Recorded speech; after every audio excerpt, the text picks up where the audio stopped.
तो हमारे पास सबसे पहला टॉपिक जो है वो है स्टेरिक इफेक्ट।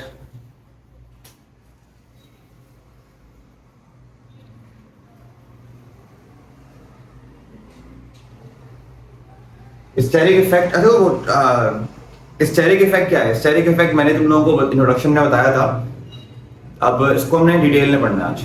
तो स्टेरिक इफेक्ट क्या है कि एक मॉलिक्यूल है, उसके पास कुछ ऐसे सब्स्टिट्यूएंट्स हैं कि जो उसकी केमिस्ट्री को एक रुख दे रहे हैं। ठीक है, अब स्टेरिक इफेक्ट असल में क्या है? जब आप देखते हो ना किसी मॉलिक्यूल को और उस पर जब सब्स्टिट्यूएंट्स को देखते हो तो दो किस्म के सब्स्टिट्यूएंट्स होते हैं, एक वो जो बल्की होते हैं, एक वो जो बल्की नहीं होते हैं। अगर सब्स्टिट्यूएंट बल्की हो, किसी चीज पर लगे हो, किसी मॉलिक्यूल पे सब्स्टिट्यूएंट लगे हो और वो क्या हो, और वो बल्की हो, तो होता क्या है कि मॉलिक्यूल में उस रीजन में एक रिपल्सिव फोर्सेस आती हैं, यानी कि दो बड़ी बड़ी सब्स्टिट्यूएंट्स, दो बड़े बड़े चीजें एक साथ रहना नहीं पसंद करती, वो एक दूसरे को धक्का देती हैं।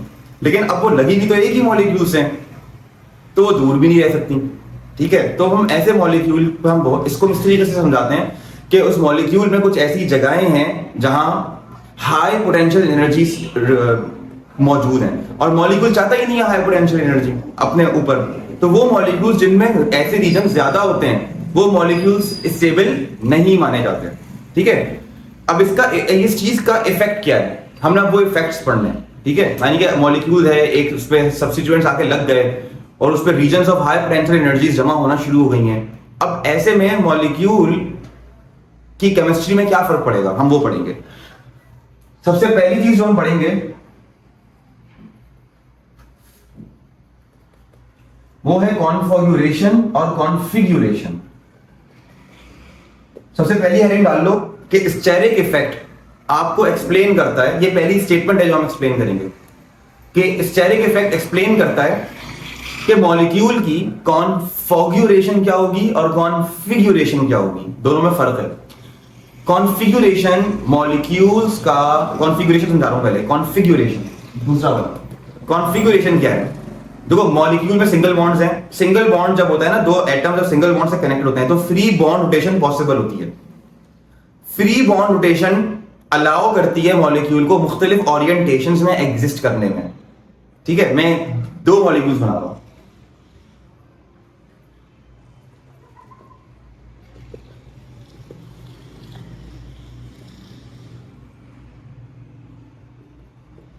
ये एक मॉलिक्यूल है।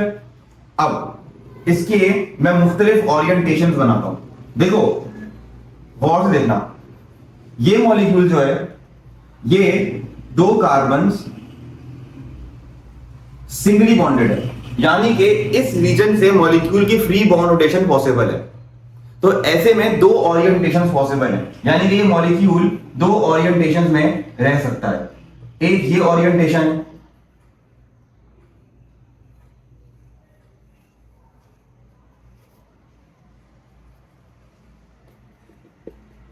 और एक ये ओरिएंटेशन है।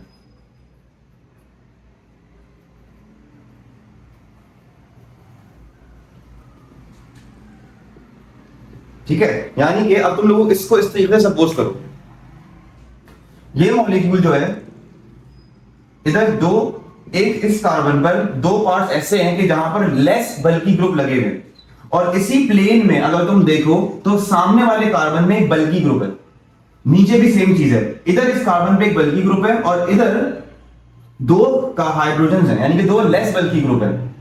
तो बल्की ग्रुप उस प्लेन में रहना पसंद करेगा जहां पर सामने पार्टनर्स उसके लेस बल्की होंगे, तो वो इतना धक्का नहीं देगा, इतनी रिपल्जन नहीं देगा, यानी कि इधर पोटेंशियल एनर्जी मॉडरेट रहेगी, इधर भी पोटेंशियल एनर्जी मॉडरेट रहेगी। लेकिन अगर यहां देखो इस मॉलिक्यूल में एक ऐसा प्लेन, ये रहा प्लेन, ये रहा प्लेन, इधर सारे लेस बल्की ग्रुप हैं, ये तो खुश हैं एक दूसरे के साथ, ये एक दूसरे को ना इतना धक्का दे रहे हैं, ना एक दूसरे की स्पेस में इतना आ रहे हैं और ना एक दूसरे को रिपल्सिव फोर्सेस दे रहे हैं। लेकिन यहां अगर देखो तो एक ही म्यान में दो तलवारें हैं, एक ही प्लेन, ये वाली जो प्लेन है नीचे वाली मॉलिक्यूल की, इस प्लेन में दो बल्की ग्रुप्स हैं, ये एक साथ बिल्कुल भी रहना पसंद नहीं करेंगे। तो अगर रिएक्शन में ये मॉलिक्यूल बनता है, अगर किसी रिएक्शन में ये मॉलिक्यूल बनता है तो वो कौन से ओरिएंटेशन में रहना पसंद करेगा? वो जहां पर पोटेंशियल एनर्जीज कम है प्लेन में, या वो जहां पर वो रिपल्सिव फोर्स, वो स्टेरिक इफेक्ट, वो पोटेंशियल एनर्जी ज्यादा है, तो मॉलिक्यूल नहीं पसंद करेगा इस कॉन्फ़िगरेशन में आना। तो याद रखना, स्टेरिक इफेक्ट डिसाइफर करता है कि कॉन्फ़िगरेशन मॉलिक्यूल की क्या होगी। ठीक है, ये एक स्टेटमेंट थी। तो इन दोनों के नाम तुम लोगों को पता होने चाहिए। इसका नाम है स्टैगर्ड कॉन्फ़िगरेशन, इसका है इलिप्स कॉन्फ़िगरेशन। ठीक है, तो मॉलिक्यूल चाहता है कि वो एक ऐसी स्टेट में रहे, ऐसी ओरिएंटेशन में रहे, या ऐसी कॉन्फ़िगरेशन में रहे जहां बॉन्ड रोटेशन इस तरीके से हो कि वो ऐसी प्लेन्स बनाए अपनी कि जहां पर रिपल्सिव फोर्स, स्टेरिक इफेक्ट कम से कम हो। मॉलिक्यूल नहीं चाहता स्टेरिक इफेक्ट अपने ऊपर। ठीक, एक और, ये तो हो गई एक बात। दूसरी है कॉन्फ़िगरेशन। कॉन्फ़िगरेशन क्या होती है?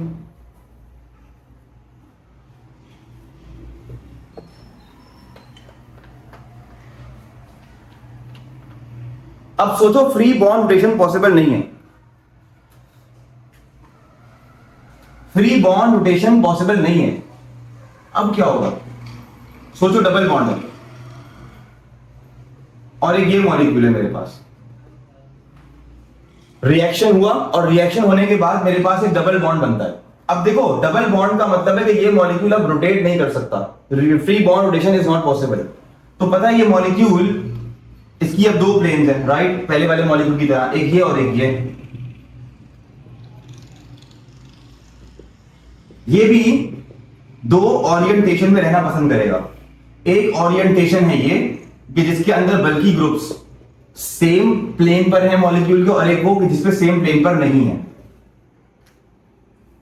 तो अब मॉलिक्यूल चाहेगा, क्या चाहेगा कि भाई बल्कि ग्रुप सेम प्लेन पे ना हो, तो ये जो है प्रोडक्ट मेजर होगा।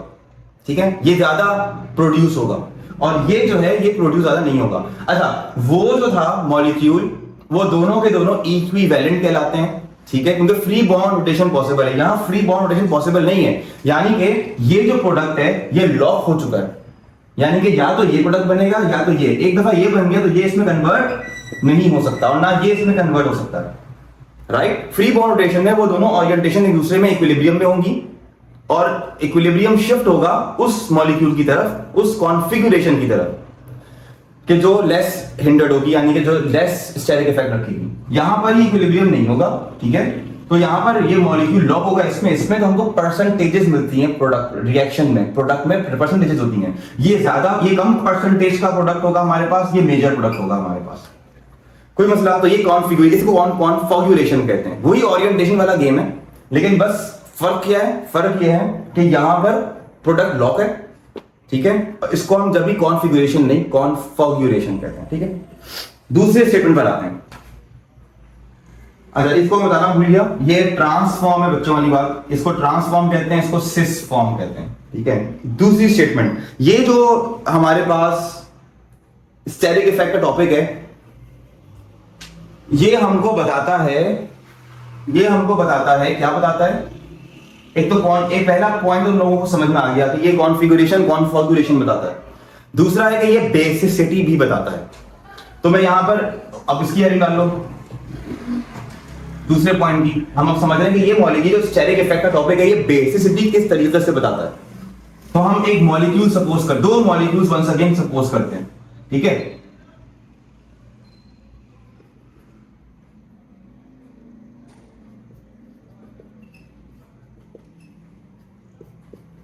ये है मेरे पास NN डाइमिथाइल एनिलीन। ठीक है, ये मेरे पास मॉलिक्यूल है NN डाइमिथाइल एनिलीन, और एक और मॉलिक्यूल सपोज करते हैं NN डाइमिथाइल, लेकिन इस बार एनिलीन नहीं, टॉल्यूडीन।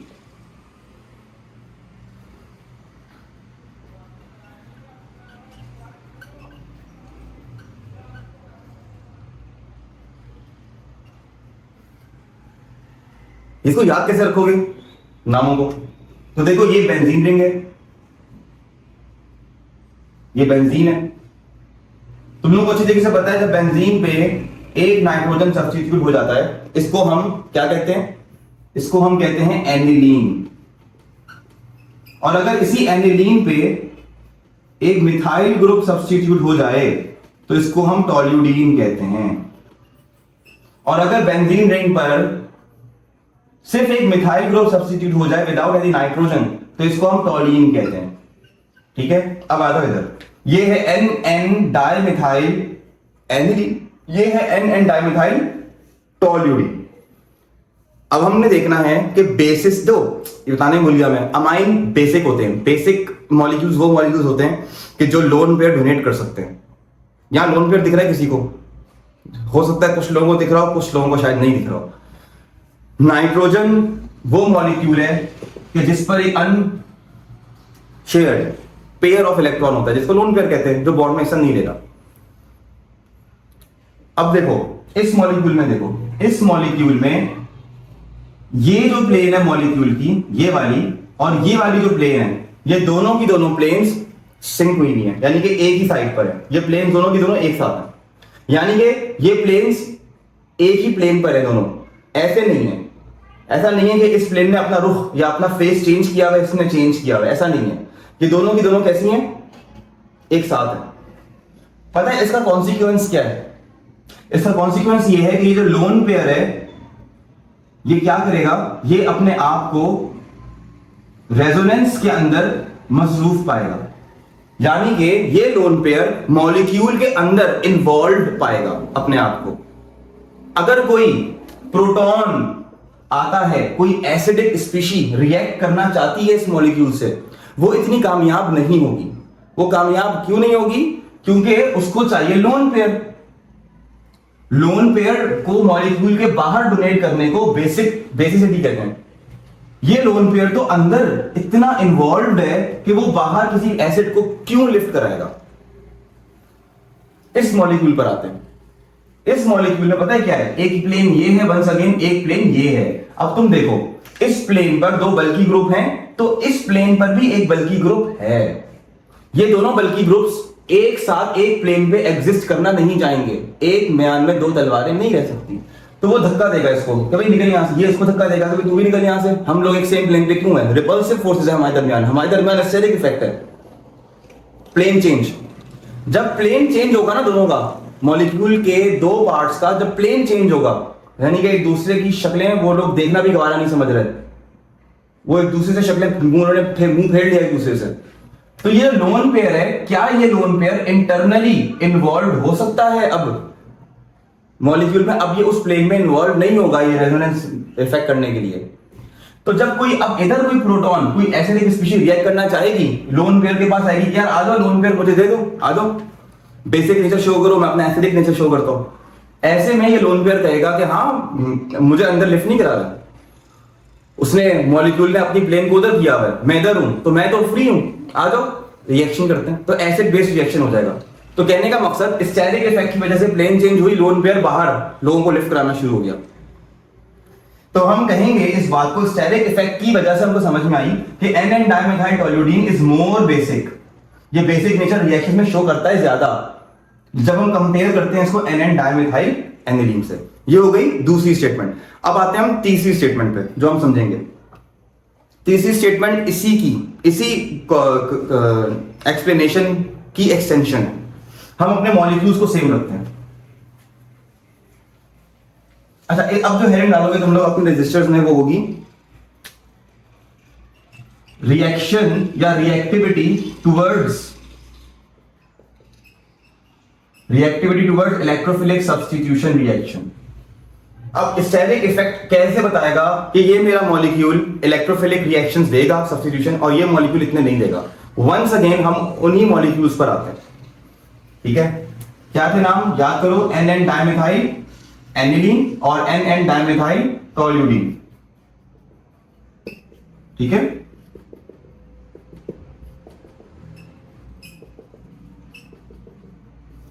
अब देखो मैंने जैसे ना तुम लोगों को बोला था, अच्छा इलेक्ट्रोफिलिक सब्स्टिट्यूशन रिएक्शन, देखो लोन पेयर देखने की आदत बना लो।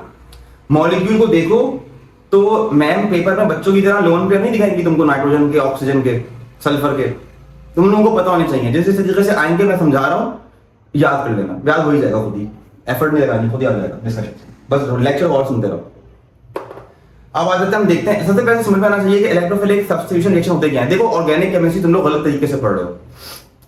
तुम लोगों को पहले पता होना चाहिए कि इलेक्ट्रोफाइल क्या होता है। बहुत बड़ी डिस्कशन है इलेक्ट्रोफाइल को समझने की। और फिर एक डिस्कशन होती है न्यूक्लियोफाइल क्या है। न्यूक्लियोफाइल की भी बहुत बड़ी दुनिया है उसको समझने के लिए। रिएक्शन ऑर्गेनिक केमिस्ट्री का कोई भी उठा लो, इस दुनिया में ऑर्गेनिक केमिस्ट्री में कोई भी रिएक्शन है, एनी रिएक्शन, वो हमेशा इलेक्ट्रोफाइल और न्यूक्लियोफाइल के दरमियान होता है।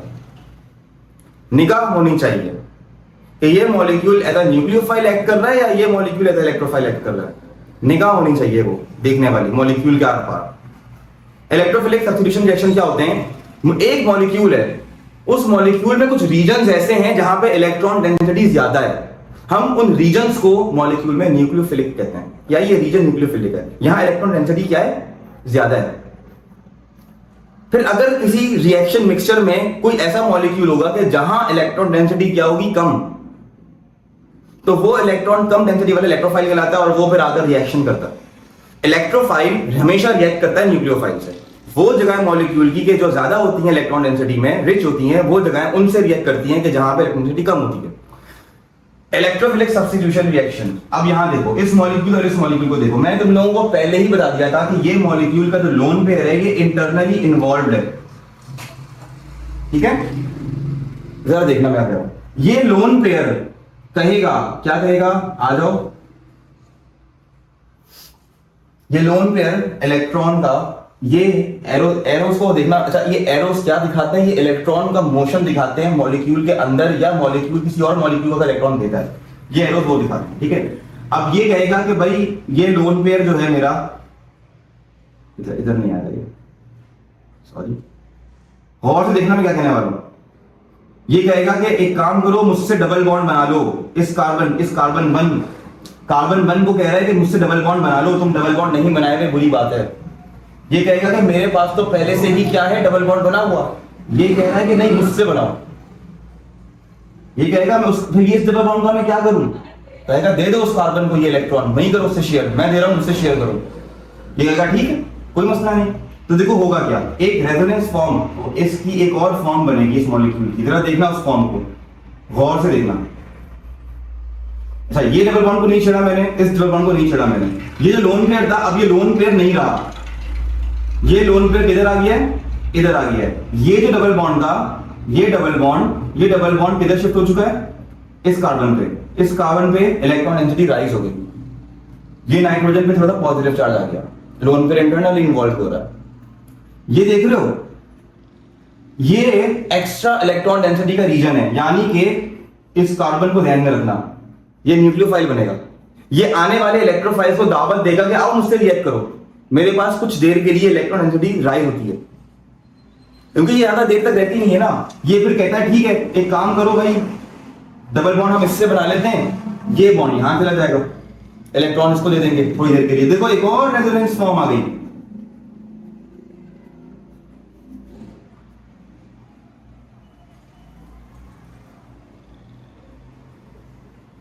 देखो एक और रेजोनेंस फॉर्म आ गई, जिसके अंदर इस कार्बन के पास भी कुछ देर के लिए इलेक्ट्रॉन ज्यादा हो जाते हैं, डेंसिटी ज्यादा हो जाती है। फिर बाद में ये इलेक्ट्रॉन इधर आता है और ये लोन फिर इसको वापस मिल जाता है। तो ये डबल बॉन्ड हमारे कुछ इस तरीके से हो जाते हैं। ये भी रेजोनेंस फॉर्म,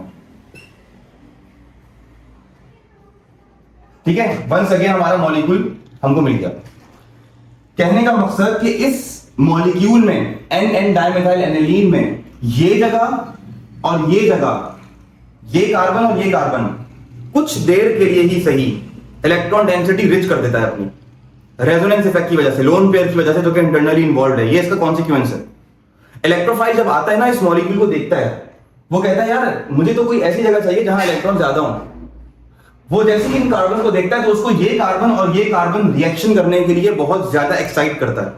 कहता है आओ मेरे पास कुछ देर के लिए, लोन पेयर है ना नाइट्रोजन का, ये अंदर आता है, कुछ देर के लिए अंदर आता है, ये रेजोनेंस फॉर्म बनाता है। तो हम दो कार्बन ऐसे हैं, ये वाला और ये वाला, हम दो कार्बन ऐसे हैं कि कुछ देर के लिए अपनी रिएक्टिविटी को हाई कर देंगे तुम्हारे लिए, तुम आगे रिएक्शन कर लेना। लेकिन जब स्टेरिक इफेक्ट आता है ना, इस मिथाइल की वजह से, ये जो पहली वाली बात मैंने बोली थी, ये प्लेन एक दूसरे से नाराज हो जाते हैं।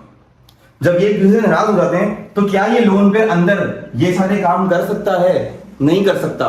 तो जब इलेक्ट्रोफाइल आकर ऐसे मॉलिक्यूल को देखता है, एन डाइमेथाइल टोल्यूडीन, तो वो कहता है कि भाई तुम लोग तो न्यूक्लियोफिलिक हो ही नहीं, तुम लोगों के पास तो कोई ऐसे कार्बन है ही नहीं कि जो अपनी थोड़ी देर के लिए इलेक्ट्रॉनिटी राइज करें, तो फिर मैं तुमसे रिएक्शन नहीं करूंगा, मैं इससे रिएक्शन करूंगा। तो इलेक्ट्रोफिलिक सब्स्टिट्यूशन रिएक्शन ये मॉलिक्यूल इतना अच्छा नहीं देगा, ये अच्छा देगा। हालांकि ये ज्यादा बेसिक है, तो इसका मतलब ये नहीं है कि इलेक्ट्रोफिलिक सब्स्टिट्यूशन रिएक्शन भी देगा। आगे बढ़ते हैं, ये एक और कॉन्सिक्वेंसेस है इफेक्ट का। आगे बढ़ते हैं, आगे क्या है? हाँ भाई, आगे है कि अब चौथी हेडिंग बना लो। ये स्टेरिक इफेक्ट के कॉन्सिक्वेंसेस हैं, पेपर पे किस तरीके से आते हैं, रीजनिंग बन के आ जाते हैं कि भाई फलाना मॉलिक्यूल ये कर रहा है, फलाना मॉलिक्यूल ये क्यों नहीं कर रहा, तो बताना फिर, ठीक है, बात। फिर आगे चौथे हेडिंग में डालोगे कि reactivity blocking effect, steric effect. अब देखो मैं यहां फिर से दो मॉलिक्यूल्स बनाऊंगा।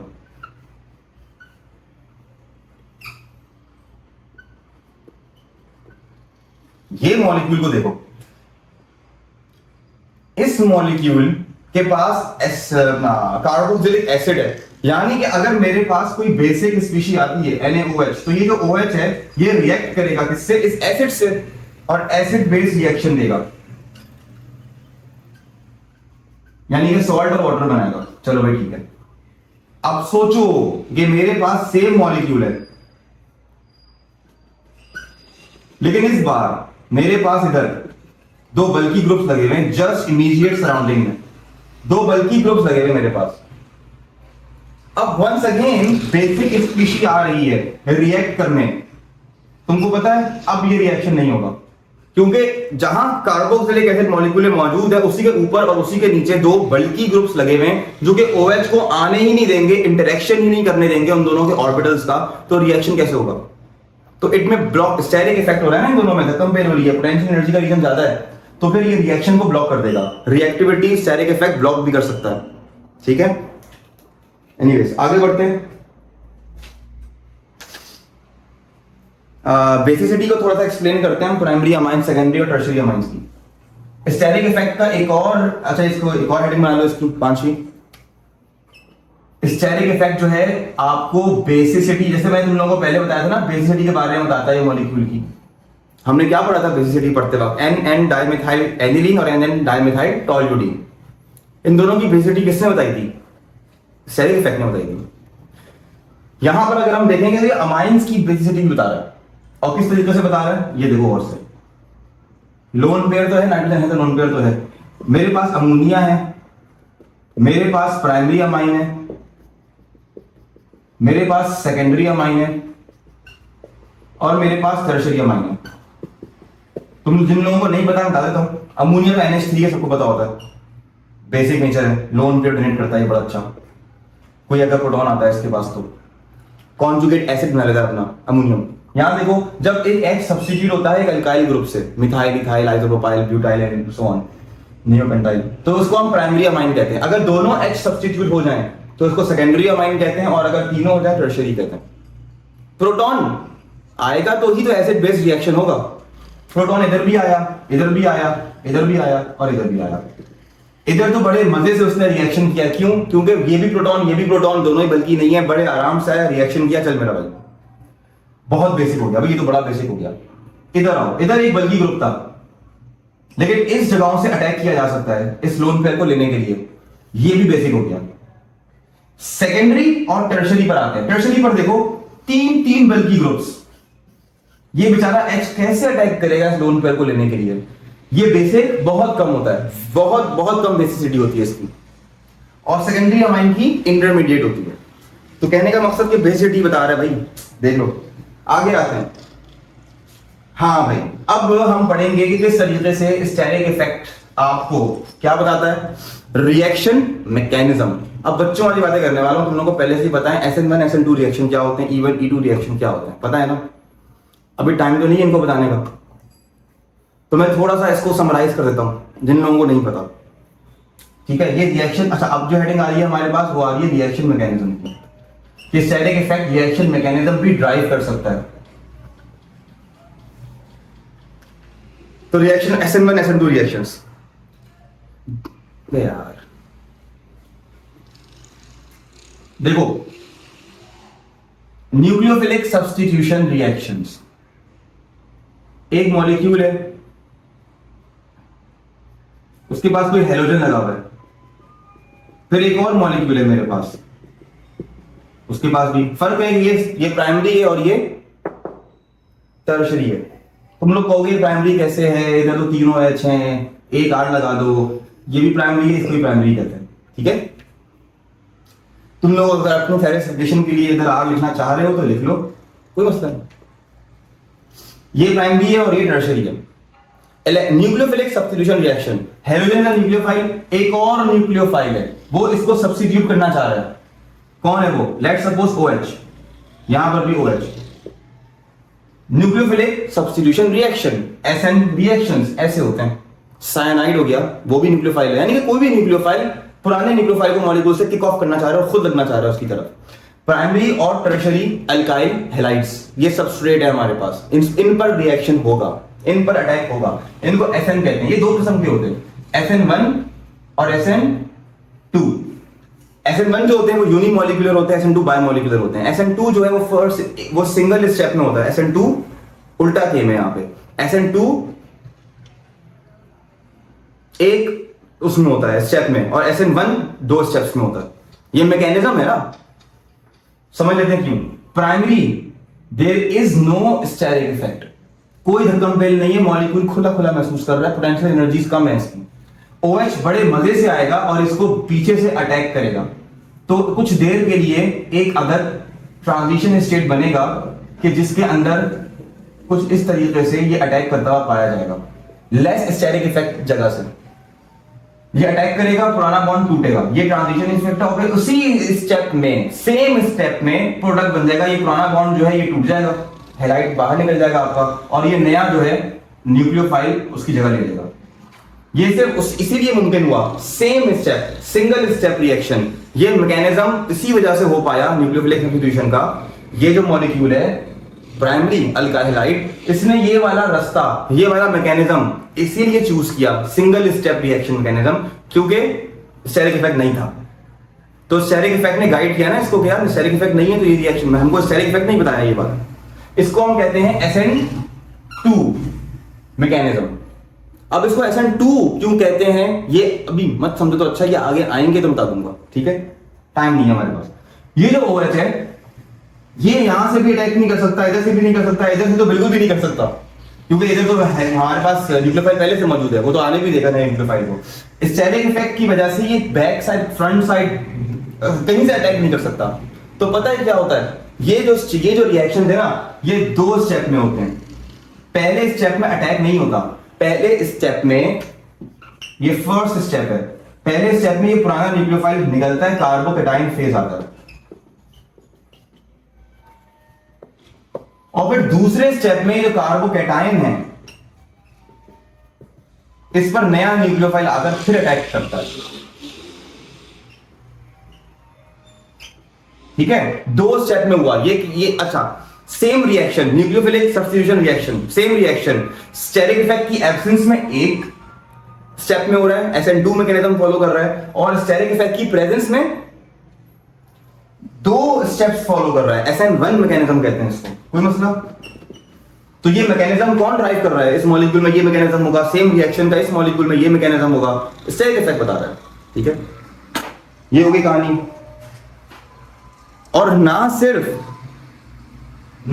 स्टेरिक इफेक्ट आपको रिएक्शन मैकेनिज्म के बारे में बताता है, बल्कि उसके पास ये भी ताकत है कि वो ड्राइव कर सके कि फलाना मॉलिक्यूल फलाना रिएक्शन देगा और फलाना मॉलिक्यूल फलाना रिएक्शन, मैकेनिज्म चेंज नहीं कर रहा। देखो अभी इस केस में रिएक्शन सेम थे दोनों, nucleophilic substitution reaction, SN reaction, लेकिन मैकेनिज्म चेंज थे। स्टेरिक इफेक्ट के पास ये ताकत भी होती है कि वो मॉलिक्यूल को गाइड करे कि तुम ये रिएक्शन करो और तुम ये रिएक्शन करो, रिएक्शन ही चेंज कर दी है, मैकेनिज्म नहीं, रिएक्शन ही चेंज कर दी है। तो ये हमारे पास लास्ट हेडिंग है जो बताती है स्टेरिक इफेक्ट का एक और इफेक्ट, बहुत ही बेहतरीन इफेक्ट है, और ये इफेक्ट है कि रिएक्शन गाइड करता है ये। ठीक है, ये चेंज, इसके बाद ताकत है कि रिएक्शन चेंज कर सकता है मॉलिक्यूल की। तो मैं वंस अगेन एक अल्काइल हैलाइड ले रहा हूं, लेकिन इस बार ये जो अल्काइल हैलाइड है ये प्राइमरी है, और इस बार जो मैं यहां ले रहा हूं, यहां पे बल्कि ग्रुप्स लगे हुए हैं, मैं वो खोल के दिखा रहा हूं तुम लोगों को, टर्शरी है। इस बार OH की में नहीं, इस दफा जो न्यूक्लियोफाइल आ रहा है वो है मिथॉक्सी ग्रुप, वो खुद बल्कि ग्रुप है, ये भी एक न्यूक्लियोफाइल है, इधर भी वही आ रहा है मिथॉक्सी ग्रुप। तुम लोगों को पता है ये मिथॉक्सी ग्रुप तुम लोगों को लग रहा होगा न्यूक्लियोफिलिक सब्स्टिट्यूशन रिएक्शन करेगा, क्यों, और ईथर बनाएगा, क्यों, क्योंकि ये भी न्यूक्लियोफाइल है, यहां भी न्यूक्लियोफाइल लगा हुआ है हैलाइड, तो ये आके अटैक करेगा। और तुम लोग सही हो, तुम लोग गलत भी नहीं हो, प्राइमरी अल्काइल हैलाइड के साथ यही होगा, अटैक होगा, एक ही स्टेप के अंदर जो है प्रोडक्ट मिल जाएगा आपका ईथर, ठीक है, you are right. Nucleophilic SN1 SN2 reaction हो रहा है, न्यूक्लियोफिलिक सब्स्टिट्यूशन रिएक्शन बायोमोलिकुलर। अब तुम लोग इसी को आगे प्रोसीड करोगे, बोलोगे कि देखो मिथॉक्सी ग्रुप है, देखो टर्शियरी है, देखो न्यूक्लियोफाइल सब्स्टिट्यूट होगा, और देखो ये एक स्टेप में नहीं हो सकता, ये 2 स्टेप में होगा क्योंकि बल्कि ग्रुप लगे हुए हैं, स्टेरिक इफेक्ट हो रहा है। तुम लोग गलत हो, क्योंकि अगर इसको मैं पहले स्टेप में निकाल भी दूं और कार्बोकेटाइन बना भी दूं, ये तब भी इस पर अटैक नहीं कर सकता, क्योंकि ये खुद बल्कि है, इधर ऑलरेडी बल्कि ग्रुप लगे हुए कार्बोकेटाइन भी होने के बावजूद न्यूक्लियोफाइल अगर अपनी जगह छोड़ भी दे तब भी अटैक नहीं हो पाएगा। मिथॉक्सी ग्रुप कुछ और करता है, मिथॉक्सी ग्रुप पहले तो ये करेगा फिर दूसरा काम ये करता है वो कि वो अटैक इस कार्बन को करने के बजाय बीटा कार्बन, देखो अल्फा कार्बन वो जिसके साथ अल्काइल हैलाइड लगाओ, और फिर जिस अल्फा कार्बन के साथ ये जो कार्बन है ये सारे क्या कहलाते हैं, बीटा, ये क्या करेगा, आसान काम करेगा, कहेगा ठीक है मैं अगर अंदर अल्फा कार्बन पर अटैक करके न्यूक्लियोफिलिक सब्स्टिट्यूशन रिएक्शन नहीं दे सकता तो मैं बीटा कार्बन पर अटैक कर देता हूं, वो आसान है वहां अटैक करना, क्योंकि मैं भी बल्कि हूं, तो मैं अंदर नहीं जा सकता इस मॉलिक्यूल के बिल्कुल सेंटर कोर में जाकर अटैक नहीं कर सकता, तो मैं बाहर ही रहकर बीटा कार्बन पर अटैक करके न्यूक्लियोफिलिक सब्स्टिट्यूशन रिएक्शन नहीं करता, बल्कि बीटा एलिमिनेशन रिएक्शन कर देता हूं, रिएक्शन ही चेंज कर दिया उसने। तो वो इधर अटैक करने के बजाय इस बीटा हाइड्रोजन कार्बन पर अटैक करता है मिथॉक्सी ग्रुप, ठीक है। एज अ रिजल्ट आपको अल्कीन्स मिलते हैं। ये था स्टेरिक इफेक्ट, और इंशाअल्लाह ताला इसी तरीके से लेक्चर्स लेते रहोगे, और इसको पढ़ने का तरीकाकार ये रखना है कि अब एक दफा तुम लोगों ने ये सब कर लिया ना, इसको नोट कर लिया है, तो कोशिश ये करनी है कि अब स्टेटमेंट देखना और स्टेटमेंट को देख के रजिस्टर करना बंद, और दिमाग में सारी बातें ऑटोमेटिकली आ जाए। फिर दूसरा हमने 5-6 स्टेटमेंट्स पढ़ी हैं आज स्टेरिक इफेक्ट की, उन सारी स्टेटमेंट्स का तुमको सिर्फ स्टेटमेंट पढ़ के रजिस्टर बंद, और दिमाग में फौरन से लाओ कि क्या बात करी थी, फिर स्टेटमेंट देखो, दूसरी फिर देखो, स्टेटमेंट में देखो, दिमाग में एग्जांपल्स तक, मॉलिक्यूल्स तक लाने की कोशिश करना, ये पढ़ने का तरीका है। अब हमने इंडक्टिव इफेक्ट शुरू कर, अब हम पढ़ेंगे इंडक्टिव इफेक्ट। इंडक्टिव इफेक्ट का भी मैंने इंट्रोडक्शन दिया था, और उस इंट्रोडक्शन में मैंने बताया था क्या कि किस तरीके से मॉलिक्यूल पर एक सब्स्टिट्यूएंट, किस तरीके से मॉलिक्यूल पे एक सब्स्टिट्यूएंट का इफेक्ट पूरे मॉलिक्यूल, तकरीबन पूरे मॉलिक्यूल पर पाया जाता है, ठीक है। तो एग्जांपल लेते हैं, मेरे पास एक मॉलिक्यूल है, ये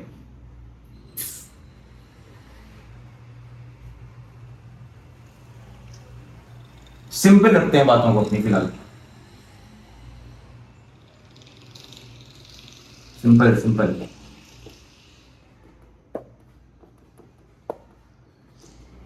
जिस कार्बन से फंक्शनल ग्रुप अटैच होगा वो अल्फा होगा, फिर बीटा होगा, फिर गामा होगा, एंड देन डेल्टा होगा, और जो सबसे लास्ट, अगर मैं यहाँ पे और कार्बन बना दूंगा और सबसे लास्ट कार्बन में पूछूंगा वो कौन सा है, तो क्या बोलोगे, वो ओमेगा होगा, लास्ट कार्बन। 2 किस्म के इफेक्ट्स हम अब पढ़ेंगे, ठीक है। एक और ले लो, वंस अगेन मैं यहां पर वही मॉलिक्यूल दोबारा बना रहा हूं, लेकिन इस बार इधर मैं लगा देता हूं एक मिथाइल ग्रुप, ठीक है। अब देखो इसको और देखो इसको, दोनों मॉलिक्यूल सेम है, अल्फा, बीटा, गामा, डेल्टा, दोनों मॉलिक्यूल सेम है, बस एक में मिथाइल ग्रुप लगा हुआ है, एक में क्लोराइड लगा हुआ है। क्लोरीन इलेक्ट्रोनेगेटिव है, यानी कि उसकी एक आदत है, वो आदत ये कि वो इलेक्ट्रॉन को अपनी तरफ खींचना चाहता है जब भी बॉन्ड बनाता है। मिथाइल ग्रुप इसका अपोजिट है, मिथाइल ग्रुप चाहता है कि वो इलेक्ट्रॉन खींचने की ताकत उसमें इतनी होती नहीं है, तो वो इलेक्ट्रॉन जो है वो इतना अच्छा नहीं खींचता जितना क्लोराइड खींचता है। देखो होगा क्या, सिंगल बॉन्ड, ये जो कार्बन है अल्फा, अल्फा कार्बन क्लोराइड के सबसे इमीडिएट सराउंडिंग में, तो जो इसकी जो इलेक्ट्रॉन डेंसिटी होगी वो कैसी होगी, कम। यानी कि इलेक्ट्रॉन ज्यादातर वक्त कहां गुजारना चाहेगा, क्लोराइड के पास। फिर इसकी इलेक्ट्रॉन डेंसिटी जब कम होगी तो सिर्फ इसी की हद तक ही नहीं कम होगी, बल्कि इसके साथ जो बीटा कार्बन है वो भी इस इफेक्ट को महसूस करेगा, उसकी भी इलेक्ट्रॉन डेंसिटी क्या हो जाएगी, कम। ये भी इस इफेक्ट को महसूस करेगा। और फिर जब बीटा कार्बन की जब इलेक्ट्रॉन डेंसिटी कम होगी तो फिर गामा कार्बन भी इस इफेक्ट को महसूस करेगा, उसकी इलेक्ट्रॉन डेंसिटी भी क्लोराइड खींच रहा होगा अपनी तरफ। तो जहन में रखना, इसको इंडक्टिव इफेक्ट कहते हैं। इसका उल्टा क्या है, उसका उल्टा ये है कि मिथाइल ग्रुप इतना नहीं दे रहा, इलेक्ट्रॉन खींच रहा, तो ये कार्बन और ये कार्बन अल्फा बीटा गामा, उनकी इलेक्ट्रॉन डेंसिटी क्या हो जाएगी, ज्यादा, इनकी इलेक्ट्रॉन डेंसिटी क्या हो जाएगी, कम। तो ये दो किस्म के इंडक्टिव इफेक्ट होते हैं मॉलिक्यूल में। मॉलिक्यूल में इलेक्ट्रॉन डेंसिटी सारे के सारे एटम्स को बराबर नहीं मिलती है, कुछ के पास ज्यादा होती है, कुछ के पास कम होती है, और ये इफेक्ट सिंगल बॉन्ड्स ही वो करते हैं, इंड्यूस करते हैं। सिंगल बॉन्ड से ये इफेक्ट आता है, और ये सिर्फ 3 कार्बन तक आता है, ठीक है। तो अगर मॉलिक्यूल में मुख्तलिफ जगहों पे कोई इलेक्ट्रोपॉजिटिव या इलेक्ट्रोनेगेटिव एलिमेंट्स या कंपाउंड्स या सब्स्टिट्यूएंट्स या ग्रुप लगे हुए हैं, तो वो 3 कार्बन तक अपने इफेक्ट को शो करते हैं। इस इफेक्ट को इंडक्टिव इफेक्ट कहते हैं, इलेक्ट्रॉन डेंसिटी का कम होना, ज्यादा होना किसी मॉलिक्यूल में। और ये दो किस्म की होती है, पॉजिटिव और नेगेटिव। ये कहलाती है नेगेटिव इंडक्टिव इफेक्ट और ये कहलाती है पॉजिटिव इंडक्टिव इफेक्ट, ठीक है। अब इसके कॉन्सिक्वेंसेस क्या हैं? इसके कॉन्सिक्वेंसेस 2 हैं, हम 2 पढ़ेंगे। पहला ये कि ये हमको स्टेबिलिटी बताती है कार्बोकैटायंस की, ये हमको स्टेबिलिटी बताती है कार्बो एनायंस की। और ना सिर्फ ये, बल्कि ये आपको ये भी बताती है कि एक मॉलिक्यूल अगर एसिडिक है तो वो एसिडिक क्यों है और कितना है, अगर आप कंपेयर करो उसकी एसिडिटी और बेसिसिटी किसी दूसरे मॉलिक्यूल से, ये बताती है। हम इस पर आते हैं।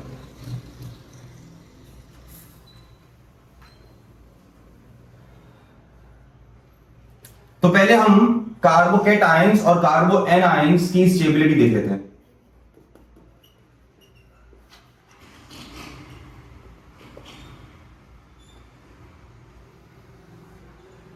कार्बोकैटायंस 3 होते हैं, primary, secondary, tertiary. Same goes for here, कार्बो anions primary, secondary, tertiary. यहां देखो,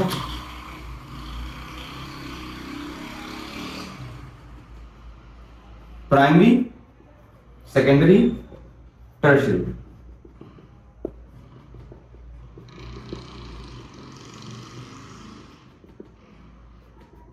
और मैं सेम कार्बो एनायंस बना रहा हूं, प्राइमरी,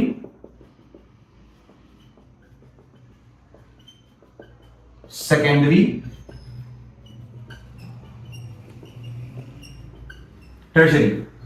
तुम लोगों को अच्छे तरीके से पता है, कोई भी कंपाउंड नहीं चाहता कि चार्ज डेंसिटी उसकी ज्यादा हो। क्या मतलब है इस बात का? देखो, अगर कोई मॉलिक्यूल चार्ज डिस्ट्रीब्यूट कर रहा है तो वो खुश है, और अगर कोई मॉलिक्यूल अपना चार्ज अपने मॉलिक्यूल के दूसरे कंपोनेंट्स में डिस्ट्रीब्यूट नहीं कर रहा, वो मॉलिक्यूल कभी खुश नहीं रहता, स्टेबल नहीं रहता। तो अगर तो चार्ज डिस्ट्रीब्यूशन ज्यादा है किसी मॉलिक्यूल में, वो स्टेबल है, वो खुश है। और अगर चार्ज डेंसिटी ज्यादा है किसी मॉलिक्यूल में, यानी चार्ज डिस्ट्रीब्यूशन नहीं है, तो वो मॉलिक्यूल भी खुश नहीं है, वो भी क्या है, अनस्टेबल। तो ये कार्बोकैटायंस, कार्बो एनायंस। पहली बात तो कार्बोकैटायंस और कार्बो एनायंस एग्जिस्ट ही नहीं करना चाहते ऑर्गेनिक केमिस्ट्री में, वो फौरन से रिएक्शन देते, क्योंकि वही कहा ना मैंने कि चार्ज अगर है किसी मॉलिक्यूल में और वो डिस्ट्रीब्यूटेड ना हो तो वो मॉलिक्यूल कभी खुश नहीं रहता। तो वो चाहता है कि मेरे पास कोई ऐसी चीज हो ही ना कि टेंशन दे मुझे। एनायन और कैटायंस टेंशन है एक ऑर्गेनिक मॉलिक्यूल के लिए। अगर तो कोई ऐसा शख्स है कि जो उस टेंशन को डिस्ट्रीब्यूट कर रहा है मॉलिक्यूल में, अगर वो शेयरिंग हो रही है, यानी कि दुख बांटा जा रहा है, तो वो मॉलिक्यूल खुश है। और अगर बांटने के बजाय मजीद टेंशन दिए जा रहा है वो उस जगह को कि जहां पे पहली चार्ज डेंसिटी ज्यादा है, टेंशन में इंक्रीमेंट कर रहा है वो, तो फिर वो मॉलिक्यूल भी अनस्टेबल है। अब इस बात को यहां पर देखो, तुम लोगों को अच्छी तरीके से पता है कि कार्बोकैटायन का मतलब है कि कार्बन जो है ये वाला कार्बन, इसके पास इलेक्ट्रॉन पहले से ही नहीं है, ठीक है। इधर पॉजिटिव चार्ज बहुत डेंस है, यानी इलेक्ट्रॉन की कमी है यहां पर। और मिथाइल ग्रुप के बारे में हमको अभी पहले डिस्कशन से पता चल चुका है कि वो इलेक्ट्रॉन को क्या करता है, दे सकता है। चार्ज देंगे, ऐसा नहीं समझो कि इलेक्ट्रॉन दे रहा है वो, ऐसा नहीं है, यानी कि वो इलेक्ट्रॉन डेंसिटी अपनी तरफ नहीं खींच रहा, वो इलेक्ट्रॉन डेंसिटी को शेयर करता है। अच्छा, तो देखो इसके पास पॉजिटिव चार्ज ज्यादा है, ये नहीं चाह रहा कि इसके पास पॉजिटिव चार्ज ज्यादा रहे, ये चाह रहा है कोई हो जो कि मुझे थोड़ा सा अपना चार्ज शेयर करे। प्राइमरी में वो शेयर करने वाला, यानी कि इधर 100% ऑफ द चार्ज मौजूद है पॉजिटिव। क्या होगा कि ये जो मिथाइल ग्रुप लगा हुआ है ना, ये क्या करेगा, पॉजिटिव इंडक्टिव इफेक्ट, ये अपनी डेंसिटी इसको देगा और इससे थोड़ी शेयर कर लेगा। 33% ऑफ द चार्ज पॉजिटिव इसके पास भी आ जाएगा। 100 में से 33% इसके पास आ जाएगा, इसके पास रह जाएगा कितना, 66%। कहने का मकसद ये है कि देखो चार्ज डिस्ट्रीब्यूट हो गया, पॉजिटिव चार्ज पहले से 100% ऑफ द टाइम किधर था, इस कार्बन के पास, लेकिन मिथाइल पॉजिटिव इंडक्टिव इफेक्ट करके इसने अपनी चार्ज डेंसिटी थोड़ी सी 33% डिस्ट्रीब्यूट कर दी। इधर क्या होगा, इधर ये पॉजिटिव चार्ज को पॉजिटिव इंडक्टिव इफेक्ट करके डिस्ट्रीब्यूट करने वाला कौन है, दो मिथाइल ग्रुप्स हैं, तो ये तो और खुश है। 33% इधर है, 33% इधर है, 33% इधर है, तो देखो पॉजिटिव चार्ज डिस्ट्रीब्यूट हो रहा है। इधर देखो, इधर वो करने वाले 3 है, इधर तो और डिस्ट्रीब्यूशन अच्छी है, 33% पॉजिटिव चार्ज इधर आ गया, क्योंकि पॉजिटिव इंडक्टिव इफेक्ट से इलेक्ट्रॉन डेंसिटी थोड़ी सी यहां शिफ्ट हो गई। इसी तरीके से यहां और यहां 33% इधर है, 33% इधर है, माशाल्लाह। तो अगर हम कार्बोकैटायन की दुनिया में आए और हम देखेंगे कार्बोकैटायन एक बहुत ज्यादा सब्स्टिट्यूटेड है, अल्काइल ग्रुप्स लगे हुए टर्शियरी है, तो वो सबसे ज्यादा खुश है क्योंकि उसमें चार्ज डिस्ट्रीब्यूशन ज्यादा है। और प्राइमरी में अगर हम आए तो ये सबसे कम स्टेबल है, ये सबसे कम स्टेबल है। कार्बो एनाइंस, इनके पास जो मसला है वो टोटली डिफरेंट है, इनके पास इलेक्ट्रॉन डेंसिटी पहले से बहुत ज्यादा है। अब ये चाह रहे हैं कि कोई शख्स आए और हमसे हमारी इलेक्ट्रॉन डेंसिटी शेयर करे, यानी कि इलेक्ट्रॉन ले। यहां पर तो उल्टा हिसाब है, इधर मिथाइल ग्रुप लगा हुआ है, कोई इलेक्ट्रोनेगेटिव एलिमेंट नहीं लगा हुआ, मिथाइल, यानी कि वो तो इलेक्ट्रॉन डेंसिटी देना चाहेगा, वो भाई साहब और दे देंगे इसको इलेक्ट्रॉन डेंसिटी। पहले से ही मसला है इसको इलेक्ट्रॉन का बहुत ज्यादा है, शेयर करने के बजाय और डोनेट हो रहा है, तो भाई ये तो गलत बात है। इलेक्ट्रॉन चार्ज, इलेक्ट्रॉन क्लाउड तो इसको वैसे भी नहीं चाहिए और मिल रहा है इसको, ये तो इतना खुश नहीं है, ये और ना खुश है, इसको ये करने वाला 2 है और ये और ना खुश है, इसके पास करने वाले ये 3 भाई हैं।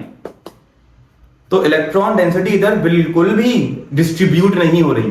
तो याद रखना, कार्बो एनाइंस की दुनिया में टर्शियरी वाले सबसे ज्यादा नाखुश होते हैं और प्राइमरी वाले इनके मुकाबले में खुश होते हैं। तो स्टेबल होता है प्राइमरी कार्बो एनाइन और स्टेबल होता है टर्शियरी कार्बोकैटायन, ठीक है। ये इंडक्टिव इफेक्ट का एक कॉन्सिक्वेंस है।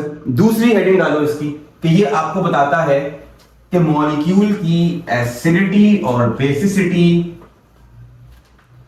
कंपेयर कैसे की जाए। तो मैं यहां पर कुछ मॉलिक्यूल्स बनाऊंगा,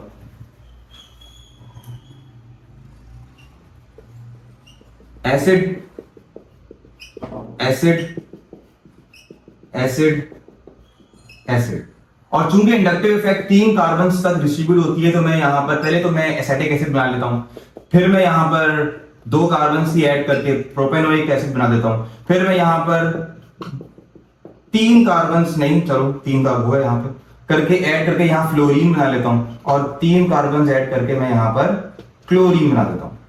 ये जो मैंने 4 मॉलिक्यूल्स बनाए हैं, 1 मॉलिक्यूल को देखो एसिटिक एसिड है, सिंपल मॉलिक्यूल है, मतलब इसमें इतनी रॉकेट साइंस नहीं है। हम इससे कंपेयर, इसकी एसिडिटी कंपेयर करते हैं इससे। देखो एसिड उस वक्त कोई मॉलिक्यूल बनता है कि जब उसकी ये एसिडिक है, हमें कैसे पता चला, इसने अपना इलेक्ट्रॉन सॉरी इसने अपना प्रोटॉन H पॉजिटिव डोनेट किया और ये खुद क्या बन गया, COO नेगेटिव। ये एसिटिक एसिड है। हमें कैसे पता चला ये एसिटिक एसिड है, इसलिए पता चला कि ये H को डोनेट करता है और ये अपना कॉन्जुगेट बेस बना लेता है। इधर आओ, दूसरे मॉलिक्यूल को देखो, इधर भी ये होगा, हमें पता है कि ये एसिडिक है। हमें कैसे पता चला ये एसिडिक है, ये हमें इसलिए पता चला क्योंकि जब हमने इसका रिएक्शन कराया तो इसने भी वही काम किया, इसने भी अपना एक कॉन्जुगेट बेस बना लिया, यानी कि चार्ज बना लिया और प्रोटॉन यूज कर दिया। सेम इधर भी हुआ। मैं इतनी ख्वारी क्यों कर रहा हूं, सबके कॉन्जुगेट बेसिस तुम लोगों को खोल खोल के क्यों दिखा रहा हूं, मैं तुमको अभी बताता हूं।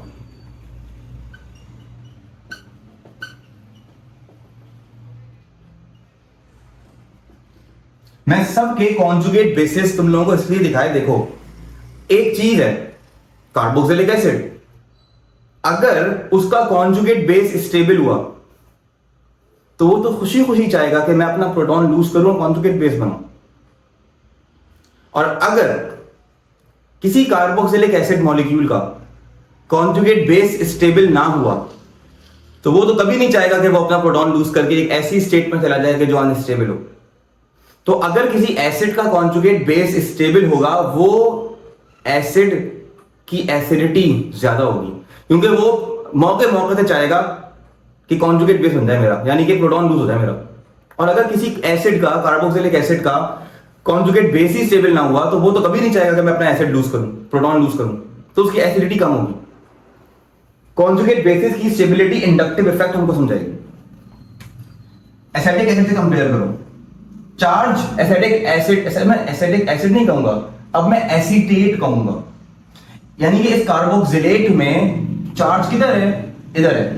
क्या कोई सब्स्टिट्यूएंट ऐसा लगा हुआ है कि जो इसका चार्ज डिस्ट्रीब्यूट कर ले, क्योंकि ये तो नेगेटिव है, यहां तो बहुत बड़ी इलेक्ट्रॉन डेंसिटी है, ये कॉन्जुगेट बेस तो बिल्कुल भी स्टेबल नहीं है। लेकिन तुम लोग अगर अपनी आंखों से देखो, इधर मिथाइल ग्रुप लगा हुआ है, सॉरी मिथाइल ग्रुप लगा हुआ है, जो कि पॉजिटिव इंडक्टिव इफेक्ट करता है, तो वो तो और इलेक्ट्रॉन डेंसिटी क्या करेगा, डोनेट करेगा इस O को। तो एसिटिक एसिड का कॉन्जुगेट बेस इतना स्टेबल तो ना हुआ। अब आ जाते हैं इस पर, फ्लोरीन पर। ये नेगेटिव चार्ज है कॉन्जुगेट बेस में, यहां इलेक्ट्रॉन डेंसिटी ज्यादा है, लेकिन अगर तुम 3 कार्बन के बाद देखो कौन लगा हुआ है, फ्लोराइड। ये इलेक्ट्रॉन डेंसिटी क्या करता है, अपनी तरफ खींचना। The most electronegative element on the periodic table is fluorine. तो फ्लोरीन क्या कर रहा है, नेगेटिव इंडक्टिव इफेक्ट करके चार्ज को, इस एक कॉन्जुगेट बेस के नेगेटिव चार्ज को पूरे मॉलिक्यूल में डिस्ट्रीब्यूट कर रहा है। ये तो बड़ा स्टेबल मॉलिक्यूल है, नो डाउट एसिटिक एसिड से कई गुना ज्यादा एसिडिक है ये मॉलिक्यूल। हमें कैसे पता चला कि एसिटिक एसिड इतना एसिडिक नहीं है as compare to this molecule? Inductive effect से पता चला, चार्ज डिस्ट्रीब्यूशन हो रही है इसमें बहुत अच्छी। अब अगर हम इसको और इसको कंपेयर करें, इन दो मॉलिक्यूल्स को, देखो इधर भी इलेक्ट्रोनेगेटिव लगा हुआ है, इधर भी लगा हुआ है, तो कॉन्जुगेट बेस में दोनों में चार्ज डिस्ट्रीब्यूशन है और दोनों ही बहुत एसिडिक होंगे। लेकिन अगर इन दोनों में कंपेयर करें ज्यादा एसिडिक कौन है, तो फिर जीत होगी उस मॉलिक्यूल की जिसमें फ्लोरीन लगा हुआ है। वजह ये इलेक्ट्रॉन ज्यादा अपनी अच्छी तरफ खींचता है, मोर इलेक्ट्रोनेगेटिव है। ये भी एसिडिक, मैं ये नहीं कह रहा ये एसिडिक नहीं है, लेकिन इसके मुकाबले में ये कम है, क्योंकि क्लोरीन क्या है, कम इलेक्ट्रोनेगेटिव, ये उतनी अच्छी चार्ज डिस्ट्रीब्यूशन नहीं करेगा जितनी फ्लोरीन करेगा। आगे बढ़ते हैं, इस मॉलिक्यूल पर आओ। इधर 2 CH2CH3, इधर तो फिर भी एक था, इधर ये काम 2 करेंगे, ये तो और कम एसिडिक हो गया। तो अगर हम कंपेयर करें एसिटिक एसिड और प्रोपेनोइक एसिड को अगर हम कंपेयर करें, तो इन दोनों में से एसिडिक कौन हुआ ज्यादा? इस केस में एसिटिक एसिड ज्यादा क्या हुआ, एसिडिक, क्योंकि इधर पॉजिटिव इंडक्टिव इफेक्ट करके इसकी चार्ज डेंसिटी 1 कार्बन बढ़ा रहे हैं, इधर यही काम 2 कर रहे हैं, तो ये ज्यादा अनस्टेबल हो गया। कॉन्जुगेट बेस की स्टेबिलिटी इंडक्टिव इफेक्ट की वजह से हमको समझ में आ जाती है, हमको समझ में आ जाता है कि मॉलिक्यूल एसिडिक बिहेवियर शो करना चाहेगा नहीं चाहेगा, कोई मसला। ये थी हमारी कहानी इंडक्टिव इफेक्ट की। अब हम आगे बढ़ेंगे रेजोनेंस इफेक्ट में, ठीक है। और अब हमारा नया टॉपिक है रेजोनेंस इफेक्ट। इसका भी इंट्रोडक्शन मैंने अपनी पहले लेक्चर में दिया था इस प्लेलिस्ट के।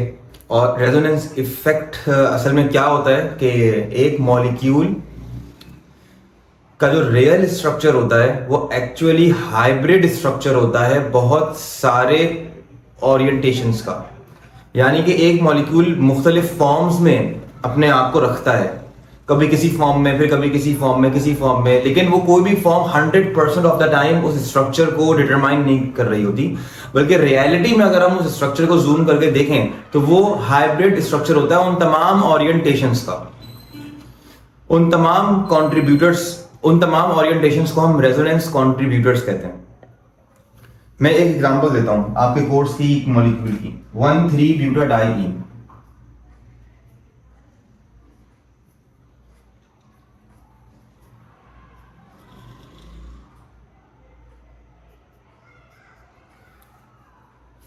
भाई 2, 3, 1,3-ब्यूटाडाइईन। अब देखो, सबसे पहले तुम लोगों को ये बात पता होनी चाहिए कि हर मॉलिक्यूल के नसीब में रेजोनेंस कॉन्ट्रीब्यूटर्स नहीं होते। यानी कि आप ऐसा नहीं कि किसी भी रैंडम मॉलिक्यूल को ढालो ऑर्गेनिक केमिस्ट्री में और उसके रेजोनेंस कॉन्ट्रीब्यूटर्स जबरदस्ती बनाना शुरू हो जाओ। पहले तो ये बात समझ में आनी चाहिए कि फलाना कौन सा मॉलिक्यूल है कि जिसको देखकर तुम लोग बोलो कि हाँ यार इसके रेजोनेंस कॉन्ट्रीब्यूटर्स बनेंगे, और यार ये वो मॉलिक्यूल है, ये एक ही ओरिएंटेशन में, इसके कॉन्ट्रीब्यूटर्स नहीं है, यानी कि ये मुख्तलिफ फॉर्म्स अपनी नहीं बनाएगा। तो 4 केसेस याद रखना। 4 केसेस कौन से हैं? 4 केसेस ये हैं। When double bond pi bond is in conjugation with negative charge, when pi bond is in conjugation with lone pair, when pi bond is in conjugation with positive charge, when pi bond is in conjugation with free radical। ये वो 4 cases हैं। Conjugation का मतलब है कि pi bond और फलानी चीज के अंदर, इन चारों में से किसी एक चीज में सिंगल बॉन्ड का वक्फा हो। तो पाई बॉन्ड और लोन पेयर के दरमियान अगर सिंगल बॉन्ड का क्या गैप है, अगर पाई बॉन्ड और पॉजिटिव और नेगेटिव चार्ज में सिंगल बॉन्ड का गैप है, या पाई बॉन्ड और एक फ्री रेडिकल यानी कि अनशेयर्ड अनपेयर्ड इलेक्ट्रॉन का अगर इस सिंगल बॉन्ड का गैप है पाई बॉन्ड से, तो इसका मतलब कि उस मॉलिक्यूल में रेजोनेंस होगी। रेजोनेंस कॉन्ट्रीब्यूटर्स बनाने के लिए आपको इलेक्ट्रॉन का फ्लो आना चाहिए। इलेक्ट्रॉन का फ्लो इधर से इधर होता है, नेगेटिव चार्ज से पाई बॉन्ड की तरफ होता है, लोन पेयर से पाई बॉन्ड की तरफ होता है, पॉजिटिव चार्ज पाई बॉन्ड से होता है, और फ्री रेडिकल का मूवमेंट यहां से होता है। यानी कि एक मॉलिक्यूल अपने इलेक्ट्रॉन्स की डेंसिटी को लोकली चेंज कर सकता है। तो इन तीन केसेस में, फ्री रेडिकल, लोन पेयर और नेगेटिव चार्ज, इन केसेस में पाई बॉन्ड की तरफ इलेक्ट्रॉन का क्लाउड जाएगा, और एक केस अकेला है पॉजिटिव चार्ज कि जिसपे पाई बॉन्ड से जो पाई इलेक्ट्रॉन्स है वो जाएंगे पॉजिटिव चार्ज की तरफ, इलेक्ट्रॉन डेंसिटी को इस तरह शिफ्ट करेंगे। तो हम एक एग्जांपल लेते हैं। अच्छा हाँ, एक और केस बताना भूल गया। Pi bond is in conjugation with another pi bond, यानी कि इस मॉलिक्यूल को देखो, क्या इस मॉलिक्यूल को देखकर इन 5 केसेस में से कोई एक केस अप्लाई हो रहा है? तो हो रहा है। Pi bond is in conjugation with another pi bond, तो इसका मतलब कि इस पे रेजोनेंस कॉन्ट्रीब्यूटर्स बन सकते हैं। इस 5वें केस में इलेक्ट्रॉन्स इस पाई बॉन्ड से इस पाई बॉन्ड की तरफ भी जा सकते हैं और यहां से यहां भी जा सकते हैं, दोनों पॉसिबल है। तो हम इसके रेजोनेंस कॉन्ट्रीब्यूटर्स बनाते हैं। देखो क्या होगा, एक रेजोनेंस कॉन्ट्रीब्यूटर, और जब भी किसी मॉलिक्यूल का रेजोनेंस कॉन्ट्रीब्यूटर बना रहे हो तो ये वाला एरो इस्तेमाल करना। देखो एक तो केस ये पॉसिबल है कि पाई इलेक्ट्रॉन का क्लाउड जो है इधर से शिफ्ट हो और इस कार्बन की तरफ चला जाए, और एक केस ये पॉसिबल है कि ये पाई इलेक्ट्रॉन जो है वो यहां पे शिफ्ट हो जाए। दोनों ही केसेस में देखो क्या होगा, मैं दोबारा से बनाता हूं इसको।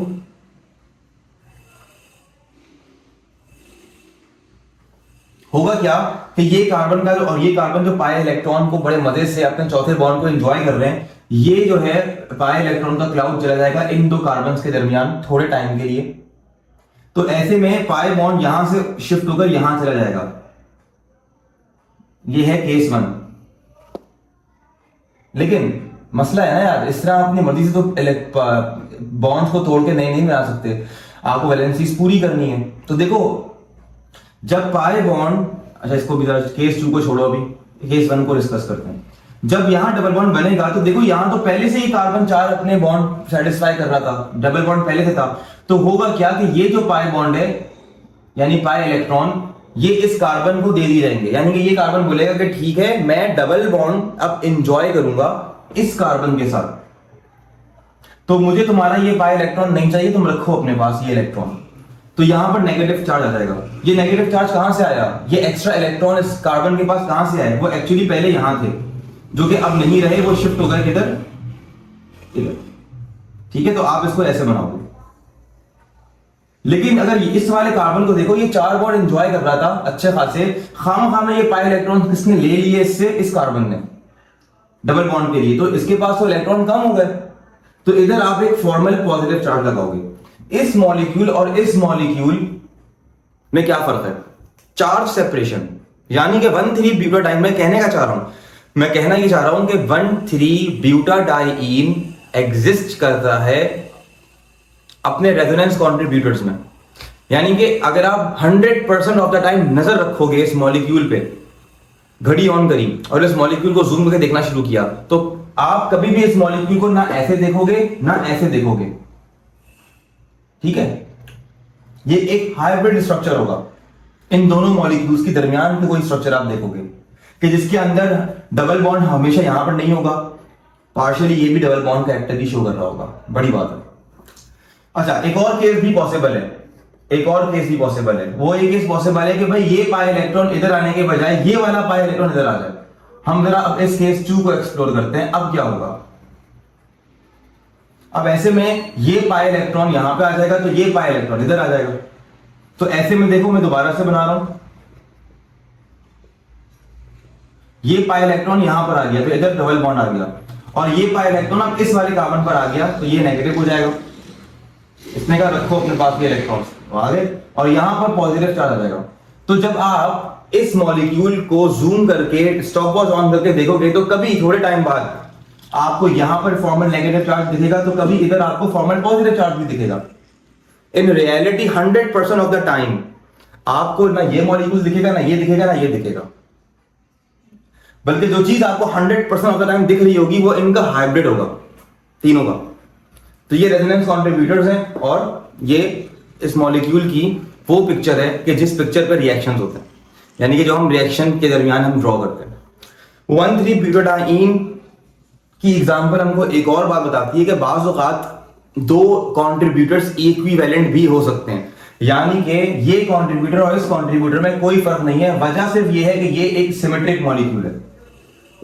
सिमेट्रिक मॉलिक्यूल होने की वजह से जब कोई दो कॉन्ट्रीब्यूटर्स ऐसे बनते हैं जो कि बिल्कुल एग्जैक्टली इक्वल हो, तो हम उसको इक्विवेलेंट कॉन्ट्रीब्यूटर बोलते हैं, और उसको हम इस तरह शो करते हैं 3 लाइन से। ठीक है। अच्छा, अभी रेजोनेंस कॉन्ट्रीब्यूटर सबसे पहले बनाने आने चाहिए, और मॉलिक्यूल क्यों चाहता है कि वो उसके कॉन्ट्रीब्यूटर्स बने। मैं इसको नहीं बिठा रहा क्योंकि अब ये केसेस हम पढ़ेंगे। मैं एक और मॉलिक्यूल बनाता हूं, अपनी डिस्कशन को आगे बढ़ते हैं। एक और मॉलिक्यूल हम बनाते हैं,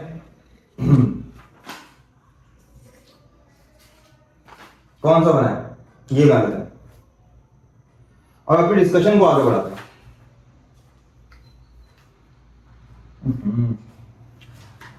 चीजों को आसान रखते हैं। अमाइड बनाता हूं मैं तुम लोगों के लिए। क्या इस मॉलिक्यूल को देखकर तुम लोगों के अंदर से आवाज आ रही है कि इसमें यार रेजोनेंस, इस रेजोनेंस की जो कंडीशन है वो अप्लाई हो रही है? तो अगर तो अंदर से आवाज आ रही है तो इसका मतलब तुम लोगों को नाइट्रोजन पर लोन पेयर दिख गया है, देखने की आदत हो गई है। तो loan pair is in conjugation with pi bond, तो हम इसके रेजोनेंस कॉन्ट्रीब्यूटर बनाते हैं, देखते हैं कितने बनते हैं। तो एक कंडीशन तो ये पॉसिबल है, राइट, इलेक्ट्रॉन को शिफ्ट करना है आपने। तो देखो ये रेजोनेंस कॉन्ट्रीब्यूटर बन गया इसका, ये डबल बॉन्ड आ गया नाइट्रोजन के दरमियान, और ये पॉजिटिव चार्ज हो गया, और फिर ये जो ऑक्सीजन है इधर नेगेटिव चार्ज आ गया, क्योंकि ये इलेक्ट्रॉन जो पाई बॉन्ड बना रहा था अब वो नहीं बना रहा, अब वो ऑक्सीजन को वापस मिल गया। इस रेजोनेंस कॉन्ट्रीब्यूटर को देखो अमाइड के, तुमको पता है कितनी सारी बातें बता रहा है, बहुत सारी बातें बता रहा है ये। और रेजोनेंस कॉन्ट्रीब्यूटर जो होता है ना, उसको देखना बहुत जरूरी है किसी मॉलिक्यूल के, क्योंकि वो आपको बताता है कि ये मॉलिक्यूल रिएक्टिविटी कैसी है, इसकी रिएक्शन कैसे देगा। मैं एक अमाइन बनाऊं, ये तो अमाइड है ना, CONH2, मैं CO नहीं लिखता, मैं एक अमाइन लिख देता हूं। क्या इधर रेजोनेंस अप्लाई हो रहा है? नहीं हो रहा, रेजोनेंस अप्लाई नहीं हो रहा। इधर रेजोनेंस अप्लाई हो रहा है, रेजोनेंस कंडीशन ही नहीं है, कोई पाई बॉन्ड है नहीं, रेजोनेंस तो हो ही नहीं सकती। अमाइड का जो लोन पेयर है, तो लोन पेयर इधर भी है, अमाइड का लोन पेयर इंटरनली रेजोनेंस के अंदर मसरूफ है, और मसरूफ होने की वजह से बाहर अगर कोई एसिडिक स्पीशीज आती है तो वो लोन पेयर वहां डोनेट नहीं हो सकता।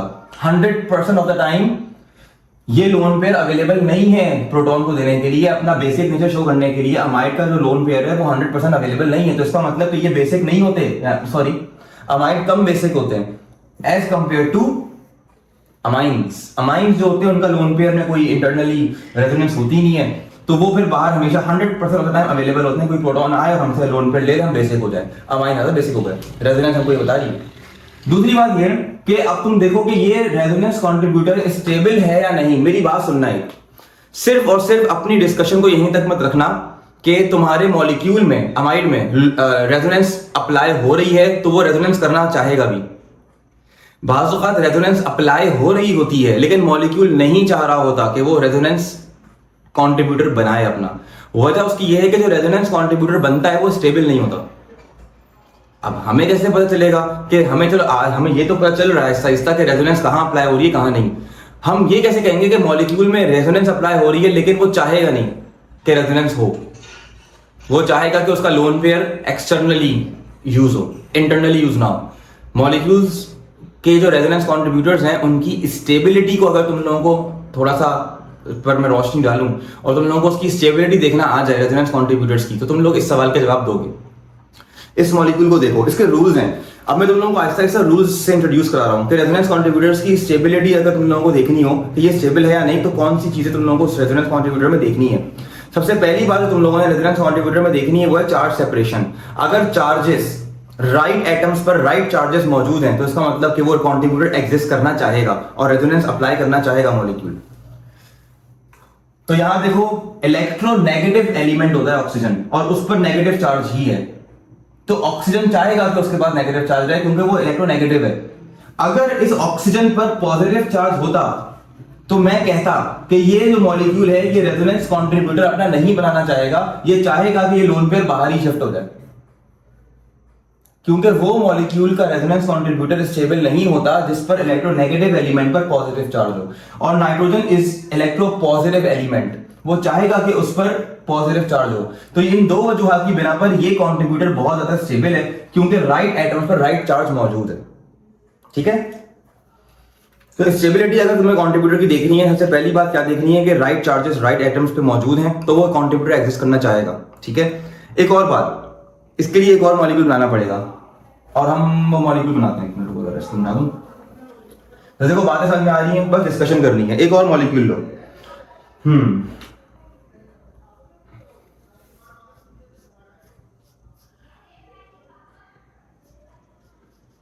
ये बना लें। हाँ, और इधर पॉजिटिव चार्ज। ये एक मॉलिक्यूल मैंने बनाया है, इस मॉलिक्यूल पे नजर डालते हैं। तुम लोगों को नाइट्रोजन पर लोन पेयर दिखना आ गए। ऑक्सीजन, नाइट्रोजन पर एक लोन पेयर होता है, ऑक्सीजन पे 2 लोन पेयर होते हैं, क्लोरीन पे 3 लोन पेयर होते हैं। यहां देखो जरा, loan pair is in conjugation with pi bond, positive charge is in conjugation with pi bond. ये रेजोनेंस कॉन्ट्रीब्यूटर्स बनाएगा। इसके रेजोनेंस कॉन्ट्रीब्यूटर बनाता हूं मैं एक। लोन पेयर यहां आएगा, ये इधर आ जाएगा। क्या ये रेजोनेंस कॉन्ट्रीब्यूटर स्टेबल है? मुझे बताओ देख के। ये लोन पेयर अगर डोनेट होता है इधर रेजोनेंस करने के लिए, तो क्या ये मॉलिक्यूल चाहेगा कि ये काम हो? ये मॉलिक्यूल नहीं चाहेगा कि ये काम हो क्योंकि resonance contributor is not stable. Chlorine is electronegative element, electronegative element positive charge, ये स्टेबल नहीं है। तो रेजोनेंस कॉन्ट्रीब्यूटर ये वाला एग्जिस्ट होना नहीं चाहेगा, तो मॉलिक्यूल अपना ज्यादातर वक्त इस तरह गुजारेगा। राइट, ये बातें बतानी चाहिए। एक और बात पे आ जाते हैं। मैं यहां पर अब एक मॉलिक्यूल बनाऊंगा, उसके रेजोनेंस कॉन्ट्रीब्यूटर्स हम लोग कोशिश करना खुद से बनाओ, कोशिश करना वीडियो पॉज करके, और हम उसकी स्टेबिलिटी से बात करेंगे। ये मॉलिक्यूल है हमारे कोर्स में। अब तुम लोग चाहो तो इसके रेजोनेंस कॉन्ट्रीब्यूटर्स खुद से बना सकते हो। ये से पॉजिटिव है, वीडियो पॉज करो, खुद से बनाओ, फिर मैं बना रहा हूं। ठीक है, तुम लोग देख रहे हो इधर भी लोन पेयर होता है और इधर 2 लोन पेयर होते हैं ऑक्सीजन पे। राइट, तो यहां पर तुम लोगों को डबल बॉन्ड नहीं दिख रहा है। यहां पर डबल बॉन्ड नहीं दिख रहे तो क्या मतलब है? क्या रेजोनेंस अप्लाई नहीं होगी? तो ये एक इंटरेस्टिंग केस था जो तुम लोगों के सामने लाना जरूरी था। यहां पर रेजोनेंस अप्लाई होगी क्योंकि यहां पर आपको एक जगह दिख रही है। देखो, रेजोनेंस है इलेक्ट्रॉन का ट्रांसफर। पाई इलेक्ट्रॉन का ट्रांसफर ज्यादा अच्छे तरीके से होता है क्योंकि वो डीलोकलाइज्ड होते हैं। राइट, तो डीलोकलाइज्ड पाई इलेक्ट्रॉन का क्लाउड है, वो ट्रांसफर होगा। क्यों? क्योंकि वहां पर एक जगह होती है जहां पर इलेक्ट्रॉन जाना चाह रहा होता है और वहां मूवमेंट प्लेन में वो भी होती है, फैसिलिटेटेड भी होती है। राइट, यहां पर वही तो बात है भाई, डबल बॉन्ड नहीं है तो क्या मतलब है? इलेक्ट्रॉन ट्रांसफर होना चाहेगा। यहाँ लोन पेयर है, यहाँ पर रीजन ऐसा है जहाँ इलेक्ट्रॉन डेंसिटी ज्यादा है, यहाँ पर एक रीजन मॉलिक्यूल में यहाँ पर इलेक्ट्रॉन डेंसिटी कम है। तो इसका हम रेजोनेंस कॉन्ट्रीब्यूटर बड़े मजे से बना सकते हैं बाय कॉन्सेप्ट। एक ये बनेगा इसका रेजोनेंस कॉन्ट्रीब्यूटर, यहां पर इसका आ जाएगा पॉजिटिव चार्ज, और एक इसका रेजोनेंस कॉन्ट्रीब्यूटर ऐसे बनेगा।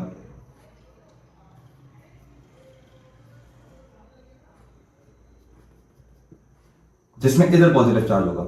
अब मुझे खुद बताओ कौन सा रेजोनेंस कॉन्ट्रीब्यूटर एग्जिस्ट करना चाह रहा है, कौन सा करना नहीं चाह रहा। इधर तुम लोग देखो, इलेक्ट्रोपॉजिटिव एलिमेंट पर पॉजिटिव चार्ज है तो ये एग्जिस्ट करेगा। ये रेजोनेंस कॉन्ट्रीब्यूटर ज्यादा स्टेबल होगा।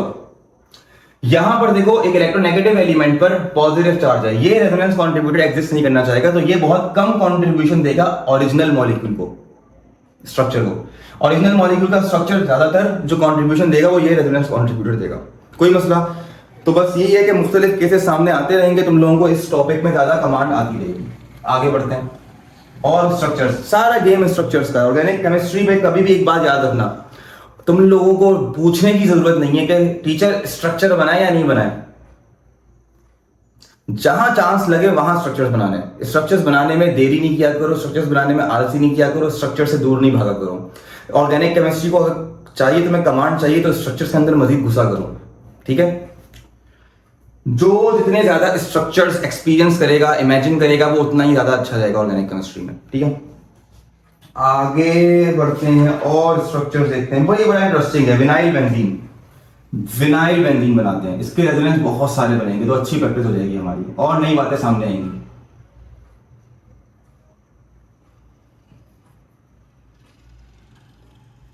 Vinyl benzene, vinyl benzene, vinyl 2 carbon doubly bonded benzene से लगे हुए विनाइल बेंजीन, इसके रेजोनेंस कंट्रीब्यूटर बन सकते हैं क्योंकि ये डबल बॉन्ड इन कॉन्जुगेशन पे डबल बॉन्ड, और इन कॉन्जुगेशन पे डबल बॉन्ड, इन कॉन्जुगेशन पे डबल बॉन्ड, इन कॉन्जुगेशन। तो यहां पर हम बहुत सारे रेजोनेंस कंट्रीब्यूटर बना सकते हैं। तो एक ये बनाते हैं, देखो मेरी बात सुनना, एरो हेड, एरो का जो हेड है वो किधर जा रहा है ये बड़ा मैटर करता है। ये एरो हेड बॉन्ड की तरफ जा रहा है और ये जो एरो हेड है ये जा रहा है कार्बन की तरफ। तो देखो गौर से,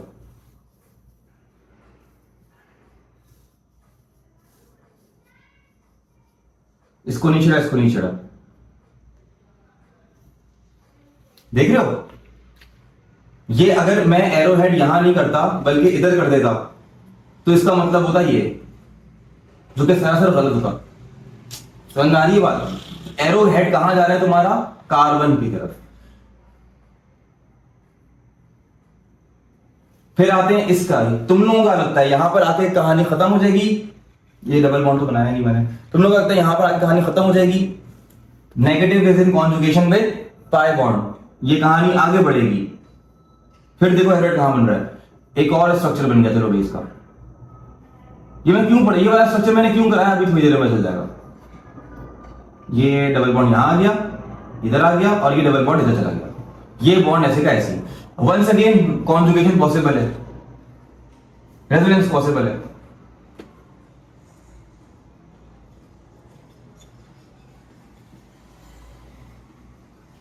ये बॉन्ड यहां से यहां आ गया था, ये यहां से यहां आ गया था, यहां पे नेगेटिव चार्ज है। अब ये देखो एक और पॉसिबल है, देखो ये दोबारा से ये स्ट्रक्चर बन जाएगा। मेरे कहने का मतलब, तुम मुझे खुद बताओ इस मॉलिक्यूल का, विनाइल बेंजीन के कितने रेजोनेंस कंट्रीब्यूटर था? 1 2 3।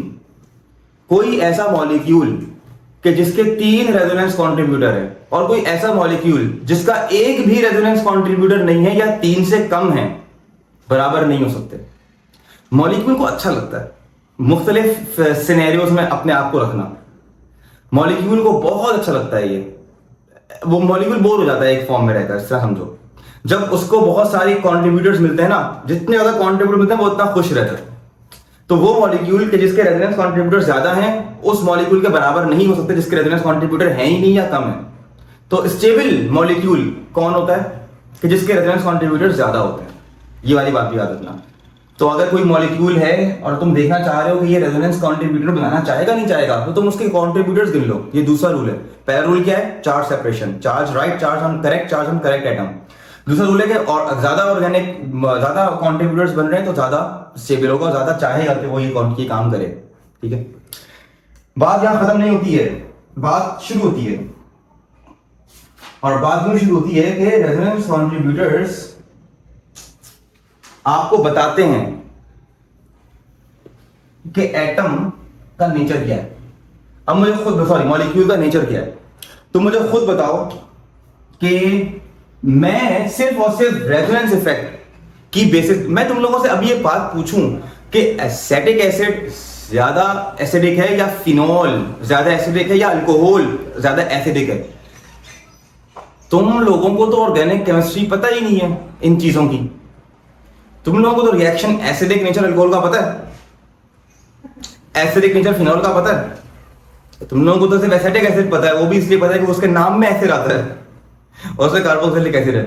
तुम लोगों को नहीं पता। लेकिन तुम लोग अगर थोड़ा सा अपना दिमाग इस्तेमाल करो, मैं मॉलिक्यूल्स बनाता हूँ, अल्कोहल बनाता हूँ, एलिफेटिक अल्कोहल, मैं बनाता हूं फिनॉल, और मैं बनाता हूं कार्बोक्सिलिक एसिड, एसिटिक एसिड। मैं तुम लोगों से बोल रहा हूं, मुझे बताओ इनमें से एसिडिक ज्यादा कौन है, फिर कौन है, और सबसे कम एसिडिक कौन है। तो तुम लोगों को तो ये शायद नई बात लगी हो, फिनॉल एसिडिक है। तुम लोगों को लग रहा है अल्कोहल भी एसिडिक है। एसिडिक एसिड तो इसका नाम में एसिड है। रेजोनेंस इफेक्ट इन तीनों पे अप्लाई हो रहा है, तीनों पे नहीं, दोनों पे अप्लाई हो रहा है। इसमें रेजोनेंस इफेक्ट अप्लाई नहीं हो रहा, नो रेजोनेंस। ये तो डिस्कशन में ही नहीं है ना, इसको तो हटाओ। अल्को फिनॉल और इसको देखो, देखो फिनॉल में रेजोनेंस अप्लाई हो रही है। पाई, यहां देखो दो डबल लोन पेयर दिख रहे हैं तुम लोगों को। Lone pair is in conjugation with pi bond. आ जाओ भाई, इसका हम क्या करते हैं गेम, रेजोनेंस कॉन्ट्रीब्यूटर्स बनाते हैं।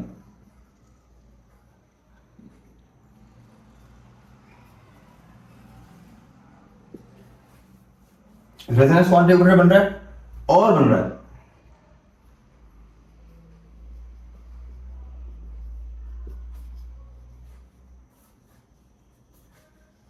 एक और बन रहा है। बनाने आ रहे हैं, प्रैक्टिस करो। स्ट्रक्चर बनाने में कभी आलसी नहीं किया करो। और फिर एक और बन रहा है जो कि दोबारा से तुम्हें ये मॉलिक्यूल दे देगा।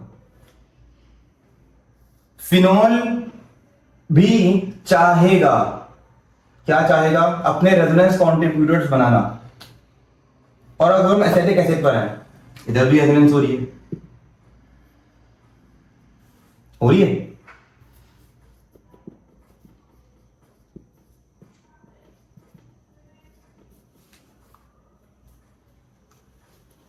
तो ये सारे के सारे मैंने जो रेजोनेंस कॉन्ट्रीब्यूटर्स बनाए, ये मैंने इन मॉलिक्यूल्स के बनाए कि जब इन्होंने अपने प्रोटॉन डोनेट नहीं किए हुए थे। Alcohol is not in the discussion क्योंकि रेजोनेंस अप्लाई नहीं हो रही है, हटा दो इसे। फिर इसके बाद आता है हमारे पास phenol, when it is not showing its acidic properties. जब फिनॉल अपनी एसिडिक प्रॉपर्टी नहीं शो कर रहा और चाह रहा है कि मैं अपने रेजोनेंस कॉन्ट्रीब्यूटर्स बना लूं, वो खुश नहीं था। इलेक्ट्रोनेगेटिव एलिमेंट पर रॉन्ग चार्ज है, नेगेटिव होना चाहिए था। ये तो बिल्कुल भी नहीं चाहेगा फिनॉल कि मैं विदाउट डोनेटिंग माई प्रोटॉन एग्जिस्ट करूं। फिनॉल चाहेगा कि मैं क्या करूं, अपने रेजोनेंस कॉन्ट्रीब्यूटर्स बनाऊं, लेकिन उस वक्त बनाऊं कि जब मैं अपना प्रोटॉन डोनेट कर दूं। राइट, देखो डिस्कशन ये बोल रही है। अच्छा, एसिटिक एसिड भी तो यही चाह रहा है। एसिटिक एसिड कह रहे हैं कि यार देखो मेरे पास ऑक्सीजन पे पॉजिटिव चार्ज आ रहा है, मेरा रेजोनेंस कॉन्ट्रीब्यूटर मुझे खुश नहीं रख रहा, तो मैं नहीं चाहूंगा कि मैं प्रोटॉन डोनेट किए बगैर अपने रेजोनेंस कॉन्ट्रीब्यूटर्स बनाऊं। तो वो भी चाहेगा कि मैं अपना H को से छुटकारा हासिल करूं, एसिडिक नेचर शो करूं, और फिर देखूं कि मेरे रेजोनेंस कॉन्ट्रीब्यूटर कैसे बन रहे हैं। ठीक है, तो अब मैं क्या करता हूं, अब मैं इनको एसिडिक नेचर में, यानी कि इनके प्रोटॉन को हटाकर इनके रेजोनेंस कॉन्ट्रीब्यूटर्स बनाता हूं। तो देखो जब फिनॉल पे आते हैं, बात करते हैं। फिनॉल अगर अपना प्रोटॉन लूज कर देगा, फिनॉल अपना अगर प्रोटॉन लूज कर देगा तो पीछे क्या बचेगा, फिनॉक्साइड आयन। क्या फिनॉक्साइड आयन पे रेजोनेंस कंट्रीब्यूशन हो रही है? हो रही है। जो कैसे हो रही है,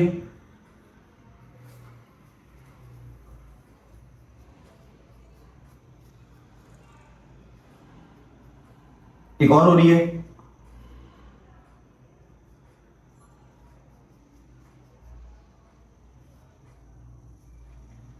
एक और हो रही है, और ये जब होगी तो ये दोबारा बन जाएगा, नहीं बनेगा, एक और बनेगा। ये नेगेटिव चार्ज इधर आएगा। तीन बनते ना, एक दो तीसरा बन रहा है। और जब ये बनेगा तो ये बन जाएगा दोबारा फिनॉक्साइड। कार्बोक्सिलिक एसिड पर आते हैं कि कार्बोक्सिलिक एसिड जो है जब वो अपना प्रोटॉन लूज करेगा तो फिर पीछे क्या बचेगा, ये बचेगा। ठीक है, अब देखते हैं कि ये रेजोनेंस करने के बाद क्या बन रहा है?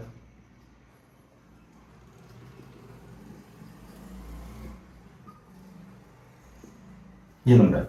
तो देखो मेरी बात सुनना, अब हम एक बात तो तय हो गई है, फिनॉल और कार्बोक्सिलिक एसिड प्रोटॉन लूज किए बगैर अगर, यानी एसिडिक नेचर शो किए बगैर अगर अपनी ओरिजिनल स्टेट में रेजोनेंस कॉन्ट्रीब्यूटर बनाते हैं तो खुश नहीं है। उनके रेजोनेंस कॉन्ट्रीब्यूटर स्टेबल नहीं थे अकॉर्डिंग टू द रूल्स जो हमने अभी स्टडी किए। हमने कहा कि अच्छा, तो इसका मतलब कि ये अगर प्रोटॉन लूज करके खुश होना चाहते हैं तो ये एसिडिक होंगे। आ जाओ देखते हैं। यहां देखो अगर तुम लोग, तो इधर तुम लोगों को फिनॉल का जब एसिडिक नेचर शो हुआ और उसके जब रेजोनेंस कॉन्ट्रीब्यूटर्स देखे तो 3 बने। 3 रेजोनेंस कॉन्ट्रीब्यूटर्स बनने पर तुम लोगों ने देखा कि ऑक्सीजन पे नेगेटिव चार्ज नहीं रहा। ऑक्सीजन का नेगेटिव चार्ज रेजोनेंस कॉन्ट्रीब्यूटर्स में से किसी के पास भी नहीं था, कार्बन के पास था। ये अच्छी बात है या ये अच्छी बात है कि जो कार्बोक्सिलिक एसिड था हमारे पास, एसिटिक एसिड का जब प्रोटॉन लूज हुआ तो जो रेजोनेंस कॉन्ट्रीब्यूटर बने तो दोनों पर इलेक्ट्रोनेगेटिव एलिमेंट पर नेगेटिव चार्ज था। अच्छी बात कौन सी है according to the rule? According to the rule अच्छी बात यह है कि इलेक्ट्रोनेगेटिव एलिमेंट पर ही नेगेटिव चार्ज हो। तो कौन है, फिनॉल या कार्बोक्सिलिक एसिड, जो चाहेगा कि मैं अपना प्रोटॉन लूज करूं? मेरे रेजोनेंस कॉन्ट्रीब्यूटर अच्छे हैं। किसके रेजोनेंस कॉन्ट्रीब्यूटर अच्छे हैं प्रोटॉन लूज करने के बाद? तो कार्बोक्सिलिक एसिड के ज्यादा अच्छे हैं, तो ये ज्यादा एसिडिक नेचर शो करेगा। फिनॉल दरमियानी करेगा और अल्कोहल तो करेगा ही नहीं इनके मुकाबले में। हालांकि अल्कोहल एक बहुत बहुत बड़ी डिस्कशन है, कोर्स में नहीं है तो करने की जरूरत नहीं है, ठीक है। ये थी कहानी, ये है जो रेजोनेंस इफेक्ट तुम लोगों को बता रहा होता है, ठीक है। और डिस्कशन इसकी नहीं है हमारे कोर्स में, इतनी ही है। हालांकि इस इफेक्ट के, रेजोनेंस इफेक्ट के जो कॉन्सिक्वेंसेज हैं वो ऑर्गेनिक केमिस्ट्री में दूर तक जाते हैं, ठीक है। ये टॉपिक ऐसा है कि जो आपकी फुल अटेंशन मांगता है अगर आपने प्रॉपर तरीके से ऑर्गेनिक केमिस्ट्री पढ़ ली है तो, राइट। बस फिलहाल इतना ही। अब हम आगे बढ़ते हैं मीजोमेरिक इफेक्ट में। रेजोनेंस इफेक्ट ही है वो भी, लेकिन एरोमेटिक कंपाउंड्स का। मीजोमेरिक इफेक्ट को जरा देखते हैं। पढ़ेंगे मीजोमेरिक इफेक्ट। मीजोमेरिक इफेक्ट क्या है? मीजोमेरिक इफेक्ट ये है कि बेंजीन है, बेंजीन के सारे कार्बन इक्विवेलेंट होते हैं, यानी कि इलेक्ट्रॉन डेंसिटी 6 के 6 कार्बन की सेम है। लेकिन अगर बेंजीन पर कोई सब्स्टिट्यूएंट आके लगता है तो या तो वो इलेक्ट्रॉन डेंसिटी कुछ स्पेसिफिक कार्बन की बढ़ा देता है या तो कम कर देता है। तो इस इफेक्ट को हम मीजोमेरिक इफेक्ट कहते हैं और ये काम रेजोनेंस ही की वजह से करता है। तो हम 2 एग्जांपल्स लेते हैं। बेंजीन रिंग पर हम पहले लगा देते हैं, क्या लगाएं, OH लगा देते हैं, और एक तरफ हम बेंजीन पर क्या लगा देते हैं, कोई भी कार्बोनिल कार्बन, जैसे एल्डिहाइड लगा देते हैं। देखो मेरी बात सुनना, कार्बन जो बेंजीन के हैं इक्विवेलेंट है बेंजीन के। जब उसको सब्स्टिट्यूएंट लगा तो अगर तो इलेक्ट्रॉन डेंसिटी किसी कार्बन की बेंजीन के ज्यादा हो जाती है, इसको हम पॉजिटिव मीजोमेरिक इफेक्ट कहते हैं। अगर इलेक्ट्रॉन डेंसिटी कम हो रही है तो उसको हम नेगेटिव मीजोमेरिक इफेक्ट कहते हैं। अगर तो इलेक्ट्रॉन डेंसिटी ज्यादा हो रही है कुछ कार्बन्स की तो रिएक्टिविटी उस बेंजीन रिंग की बढ़ जाती है टुवर्ड्स इलेक्ट्रोफिलिक सब्स्टिट्यूशन रिएक्शंस। अब हमको ऐसे पता चलेगा कि इस केस के अंदर इलेक्ट्रॉन डेंसिटी बढ़ रही है या इस केस में इलेक्ट्रॉन डेंसिटी बढ़ रही है। हमें कैसे बात की पता चलेगी? हमें इस तरीके से पता चलेगी कि हमको रेजोनेंस इफेक्ट आता है, हम इसके रेजोनेंस कॉन्ट्रीब्यूटर्स बना सकते हैं। अब देखो OH के पास लोन पेयर है, यानी कि अगर कोई ऐसा सब्स्टिट्यूएंट मेरे पास है कि जो इलेक्ट्रॉन डेंसिटी डोनेट कर सकता है किसको, बेंजीन रिंग को, तो कहानी अलग है। और अगर मेरे पास कोई ऐसा सब्स्टिट्यूएंट लगा बेंजीन रिंग पर कि जो इलेक्ट्रॉन डेंसिटी को बेंजीन रिंग से निचोड़ लेगा तो कहानी मेरे पास अलग है, ठीक है। तो पहले इसकी कहानी देखते हैं, फिर इसकी कहानी देखते हैं। पहले इसकी देखते हैं, ये डोनेट किया इसने, तो देखो पहला रेजोनेंस कॉन्ट्रीब्यूटर ये बन गया। और तुम लोगों को फिनॉल के कॉन्ट्रीब्यूटर बनाने आते हैं, हमने बनाए थे अभी लास्ट 6 लेक्चर में। फिर बाद में क्या होगा, ये इधर आएगा, ये इधर आएगा। ये तुम लोगों के लिए कोई नई बातें नहीं है।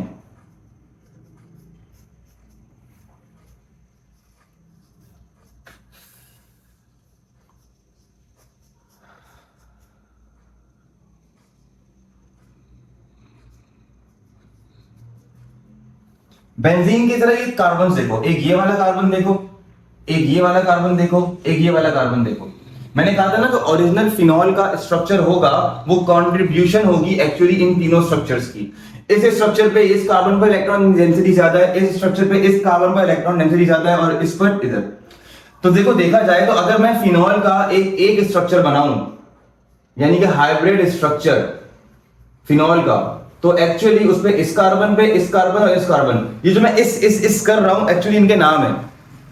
बेंजीन पर जब पहला सब्स्टिट्यूट आके लग जाता है तो 2, तो उस कार्बन को 1 कहते हैं। 2 4 6 पोजीशन, 2 4 6 कार्बन जो है मेरे पास, उसकी इलेक्ट्रॉन डेंसिटी ज्यादा है। यानी कि अगर कोई इलेक्ट्रोफाइल आया, कोई ऐसी स्पीशी आई कि जिसकी इलेक्ट्रॉन डेंसिटी कम है, और वो आकर रिएक्शन करना चाहे बेंजीन पर, और वो बेंजीन के 5 कार्बन देखे जो अवेलेबल हैं सब्स्टिट्यूशन के लिए, तो वो उन 5 में से 2 4 6 को तरजीह देगा।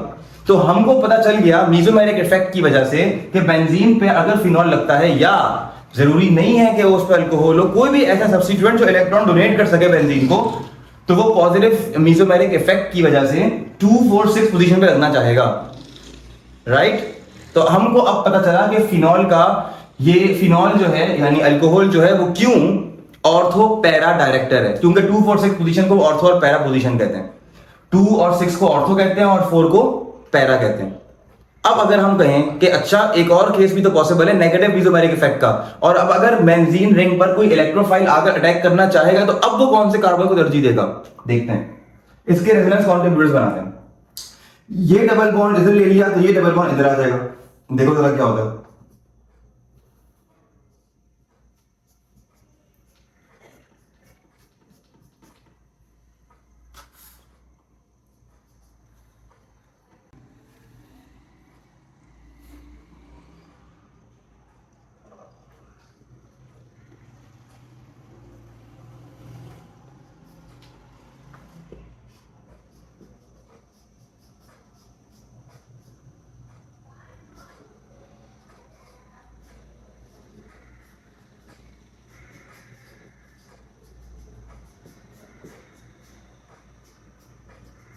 तो अब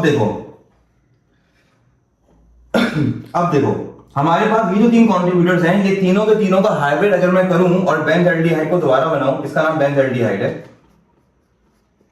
तो देखो इस कार्बन और इस कार्बन पर पॉजिटिव चार्ज है, यानी कि ये इलेक्ट्रॉन डेफिशिएंट हो गया।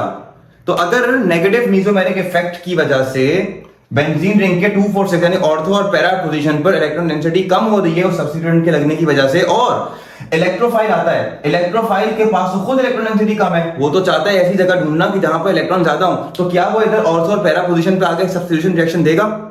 नहीं देगा। तो वो किधर आएगा? तो वो नॉर्मल इलेक्ट्रॉन डेंसिटी वाली जगहों पर आना चाहेगा, कि जिसको हम मेटा पोजीशन कहते हैं, ठीक है, 3 और 5 पोजीशन, कोई मसला। तो ये मीसोमेरिक इफेक्ट ही हमको बताता है 2 बातें। पहली बात ये बताता है मीसोमेरिक इफेक्ट के इलेक्ट्रोफिलिक सब्स्टिट्यूशन रिएक्शन पॉसिबल है भी या नहीं, और अगर है तो किन पोजीशन से पॉसिबल है, ठीक है। मीसोमेरिक इफेक्ट की बस यही एक्सप्लेनेशन है हमारे पास। अब हम पढ़ेंगे हाइपर कॉन्जुगेशन। अब हम पढ़ेंगे हाइपर कॉन्जुगेशन।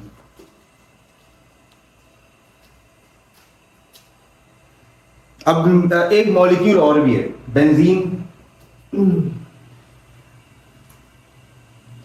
सोचो बेंजीन पर एक ऐसा ग्रुप लगा हुआ है जिसको देखकर तुम लोग कोई फैसला नहीं कर सकते। मीसोमेरिक इफेक्ट की टर्म्स में अगर हम बात करें तो यार इलेक्ट्रोफिलिक सब्स्टिट्यूशन रिएक्शन प्रिडिक्ट करना कि सब्स्टिट्यूएंट अब अगर किधर सब्स्टिट्यूट करेगा बेंजीन की कौन से पोजीशन पे, तो आप देखते हो कि उसके पास लोन पेयर तो नहीं है, उसके पास नेगेटिव चार्ज तो नहीं, उसके पास डबल बॉन्ड तो नहीं है, उससे आपको पता चल जाता है कि पॉजिटिव मीसोमेरिक इफेक्ट आएगा या नेगेटिव आएगा। ऑर्थो पैरा डायरेक्टर बनेगा आपका सब्स्टिट्यूएंट, या ऑर्थो पैरा पोजीशन पे लगेगा या मेटा पोजीशन पे लगेगा। अब अगर एक मॉलिक्यूल ऐसा है कि जिसको देखकर तुम नहीं बता सकते, तो फिर क्या करोगे? देखो ऊपर मिथाइल ग्रुप लगा हुआ है। अब मिथाइल ग्रुप कौन सा केस करेगा? क्या मिथाइल ग्रुप अगर लग जाए बेंजीन रिंग पर, तो क्या benzene ring electrophilic substitution reaction नहीं देती है। और हमको पता है अच्छी तरीके से कि आर ग्रुप जो होता है वो ऑर्थो पैरा डायरेक्टर है, हमें ये भी पता है। कैसे पता है हमें? वो तो मीसोमेरिक इफेक्ट शो नहीं कर रहा। तुम कैसे इसके रेजोनेंस कॉन्ट्रीब्यूटर्स निकालोगे? ये रेजोनेंस इस पर अप्लाई हो ही नहीं रही है, इसके बावजूद ये इलेक्ट्रोफिलिक सब्स्टिट्यूशन रिएक्शन ना सिर्फ दे रहा है बल्कि सब्स्टिट्यूएंट को ऑर्थो पैरा पोजीशन पे भी लगा रहा है। तो इसका मतलब कि कोई और टॉपिक है कि जो मिसिंग है, जो कि इस किस्म के मॉलिक्यूल्स को डील करता है। जो जिन पे रेजोनेंस अप्लाई नहीं होती है। तो हमको अब वो टॉपिक समझना है और वो टॉपिक है हाइपर कॉन्जुगेशन। हाइपर कॉन्जुगेशन उन मॉलिक्यूल्स पे होता है कि जिन मॉलिक्यूल्स की रिएक्टिविटी रेजोनेंस इफेक्ट या मेसोमेरिक इफेक्ट समझाने से कासिर होती है। फिर आता है टॉपिक हाइपर कॉन्जुगेशन का। हाइपर कॉन्जुगेशन सिंगल बॉन्ड की रेजोनेंस होती है, यानी कि double bond is in conjugation with single bond, और उस सिंगल बॉन्ड के बाद में कोई और सिंगल बॉन्ड ना हो। यानी कि जब डबल बॉन्ड कॉन्जुगेशन में होता है सिंगल बॉन्ड के, और most of the cases not all of the cases, most of the cases में वो H होता है। यानी कि लेट्स सपोज एक डबल बॉन्ड है, यहां पर हमारे पास एक कार्बन है, वो सिंगली बॉन्डेड अटैच है। किससे? एक कार्बन से, कि जिसके साथ एक सिंगल बॉन्ड हाइड्रोजन अटैच है। तो यहां पर हम कह सकते हैं कि हाइपर कॉन्जुगेशन पॉसिबल है। ठीक है, समझ में आई बात? Double bond is in conjugation with single bond. और हाँ, वो single bond most of the time हमारे कोर्स में जितनी भी डिस्कशन है वो सारी इसी कंडीशन को लेकर है। तो हमको अब ये पढ़ने की जरूरत नहीं है।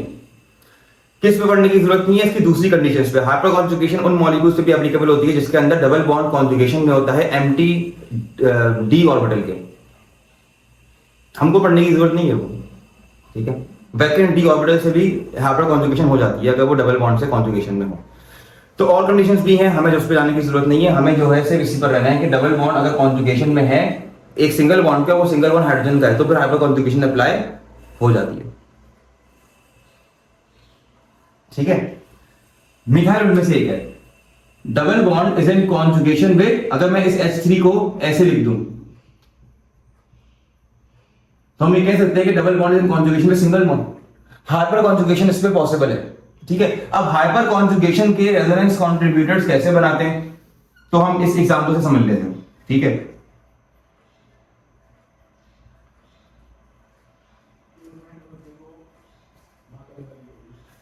तो इस तरीके से बनाते हैं हम कि ये जो सिंगल बॉन्ड हाइड्रोजन है ये अपने इलेक्ट्रॉन्स को सिंगल बॉन्ड के गिव अप कर देता है, लूज कर देता है, और यहां पर डबल बॉन्ड डाल देता है। फिर ये तो ऑलरेडी डबल बॉन्ड का हिस्सा है कार्बन, तो वो डबल बॉन्ड इधर इसको पाई इलेक्ट्रॉन इसको मिल जाते हैं। तो ये इसका जो रेजोनेंस कंट्रीब्यूटर वो कुछ इस तरीके से बनता है।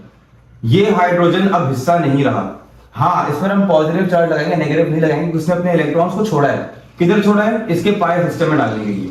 और फिर इसका जो डबल बॉन्ड था वो कहां जा चुका है? इस कार्बन के पास जा चुका है। ये हमने एक रेजोनेंस कंट्रीब्यूटर बना दिया जिसको हम हाइपर कॉन्जुगेशन का रेजोनेंस कंट्रीब्यूटर कहते हैं। इधर देखो जरा, अब हम इस सवाल का जवाब देंगे। तुम लोगों को हाइपर कॉन्जुगेशन के रेजोनेंस कंट्रीब्यूटर्स बनाना आ गए ना। अब तुम लोग देखकर बता सकते हो कि कौन से मॉलिक्यूल में हाइपर कॉन्जुगेशन पॉसिबल है और कौन से में नहीं। मैं एक मॉलिक्यूल और बनाता हूं और तुम लोग मुझे देख के बताना बस उस मॉलिक्यूल में कि हाइपर कॉन्जुगेशन पॉसिबल है या नहीं। अगर है तो उसके कंट्रीब्यूटर्स बना देना, नहीं है तो नहीं बनाना।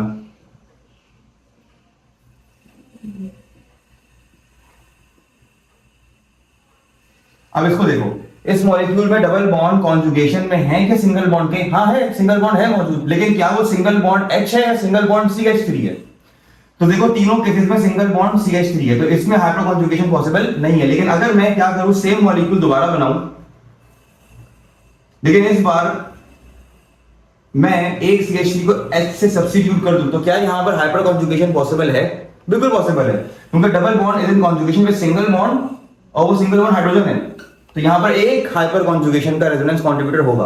इधर कितने कंट्रीब्यूटर्स हैं? एक मैंने बना दिया, तुम लोग इससे और इससे भी रेजोनेंस कंट्रीब्यूटर्स बना सकते हो। तो यहां पर 3 इक्विवेलेंट हाइपर कॉन्जुगेशन के रेजोनेंस कंट्रीब्यूटर पॉसिबल है। यहां पर भी वही सीन है। अब इधर आओ, अब देखो मैं क्या करने वाला हूं, इसके रेजोनेंस कंट्रीब्यूटर्स कैसे बनाऊंगा मैं हाइपर कॉन्जुगेशन के।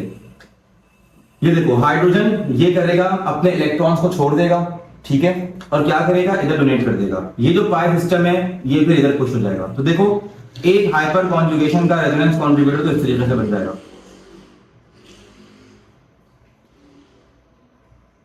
ठीक है, बॉन्ड टूट गया, ये आ गया। अब हम आते हैं इधर, रेजोनेंस की कंडीशन अप्लाई हो रही है, हम इसका रेजोनेंस कंट्रीब्यूटर बनाते हैं। सिंपल,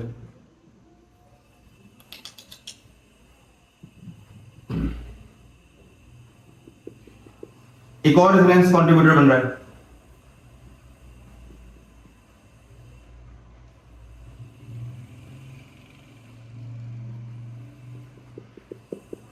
और अगर हम इसको इस तरीके से करेंगे तो ये जो है इस H को पकड़ के दोबारा से बना लेगा। इन 3 रेजोनेंस कंट्रीब्यूटर्स को देखो आफ्टर हाइपर कॉन्जुगेशन। इस कार्बन पे नेगेटिव डेंसिटी है, इस कार्बन पे ज्यादा डेंसिटी है, इस कार्बन पे डेंसिटी। यानी कि अगर मैं इनका एक हाइब्रिड स्ट्रक्चर बनाऊं मिथाइल को लेकर, तो हमको पता चल गया कि इस कार्बन और इस कार्बन पे इलेक्ट्रॉन डेंसिटी ज्यादा मिलेगी। तो हम समझ गए कि ये मीसोमेरिक इफेक्ट से एक्सप्लेन होने वाला नहीं था। मिथाइल क्यों ऑर्थो पैरा डायरेक्टर है, क्यों वो 246 पोजीशन पे आने वाले इलेक्ट्रोफाइल को दावत देता है कि लगो, हमें पता चल गया। हाइपर कॉन्जुगेशन ने एक्सप्लेन किया। हाइपर कॉन्जुगेशन का रेजोनेंस कंट्रीब्यूटर बनाया, उस पर हमने रेजोनेंस कंट्रीब्यूशन की थ्योरी अप्लाई करी, तो हमें मिल गया 3 इलेक्ट्रॉन डेंसिटी हैं। ये हाइपर कॉन्जुगेशन हमको एक्सप्लेन करता है ऐसे मॉलिक्यूल्स को। टॉपिक खत्म हो चुके हैं हमारे। अब हमारे ये इफेक्ट्स के बाद ये डे 1 हमारा खत्म है। अब डे 2 का मटेरियल शुरू होगा। डे 2 के मटेरियल में हमारे पास 3 रिएक्शंस हैं, कंडेंसेशन रिएक्शन तीनों, एल्डोल रिएक्शन, विटिक रिएक्शन और पर्किन रिएक्शन। ये तीनों रिएक्शन एक ही दिन करेंगे अब हम, ठीक है। आज हमें एक ही दिन का सारे लेक्चर्स रिकॉर्ड कर लिए, ठीक है।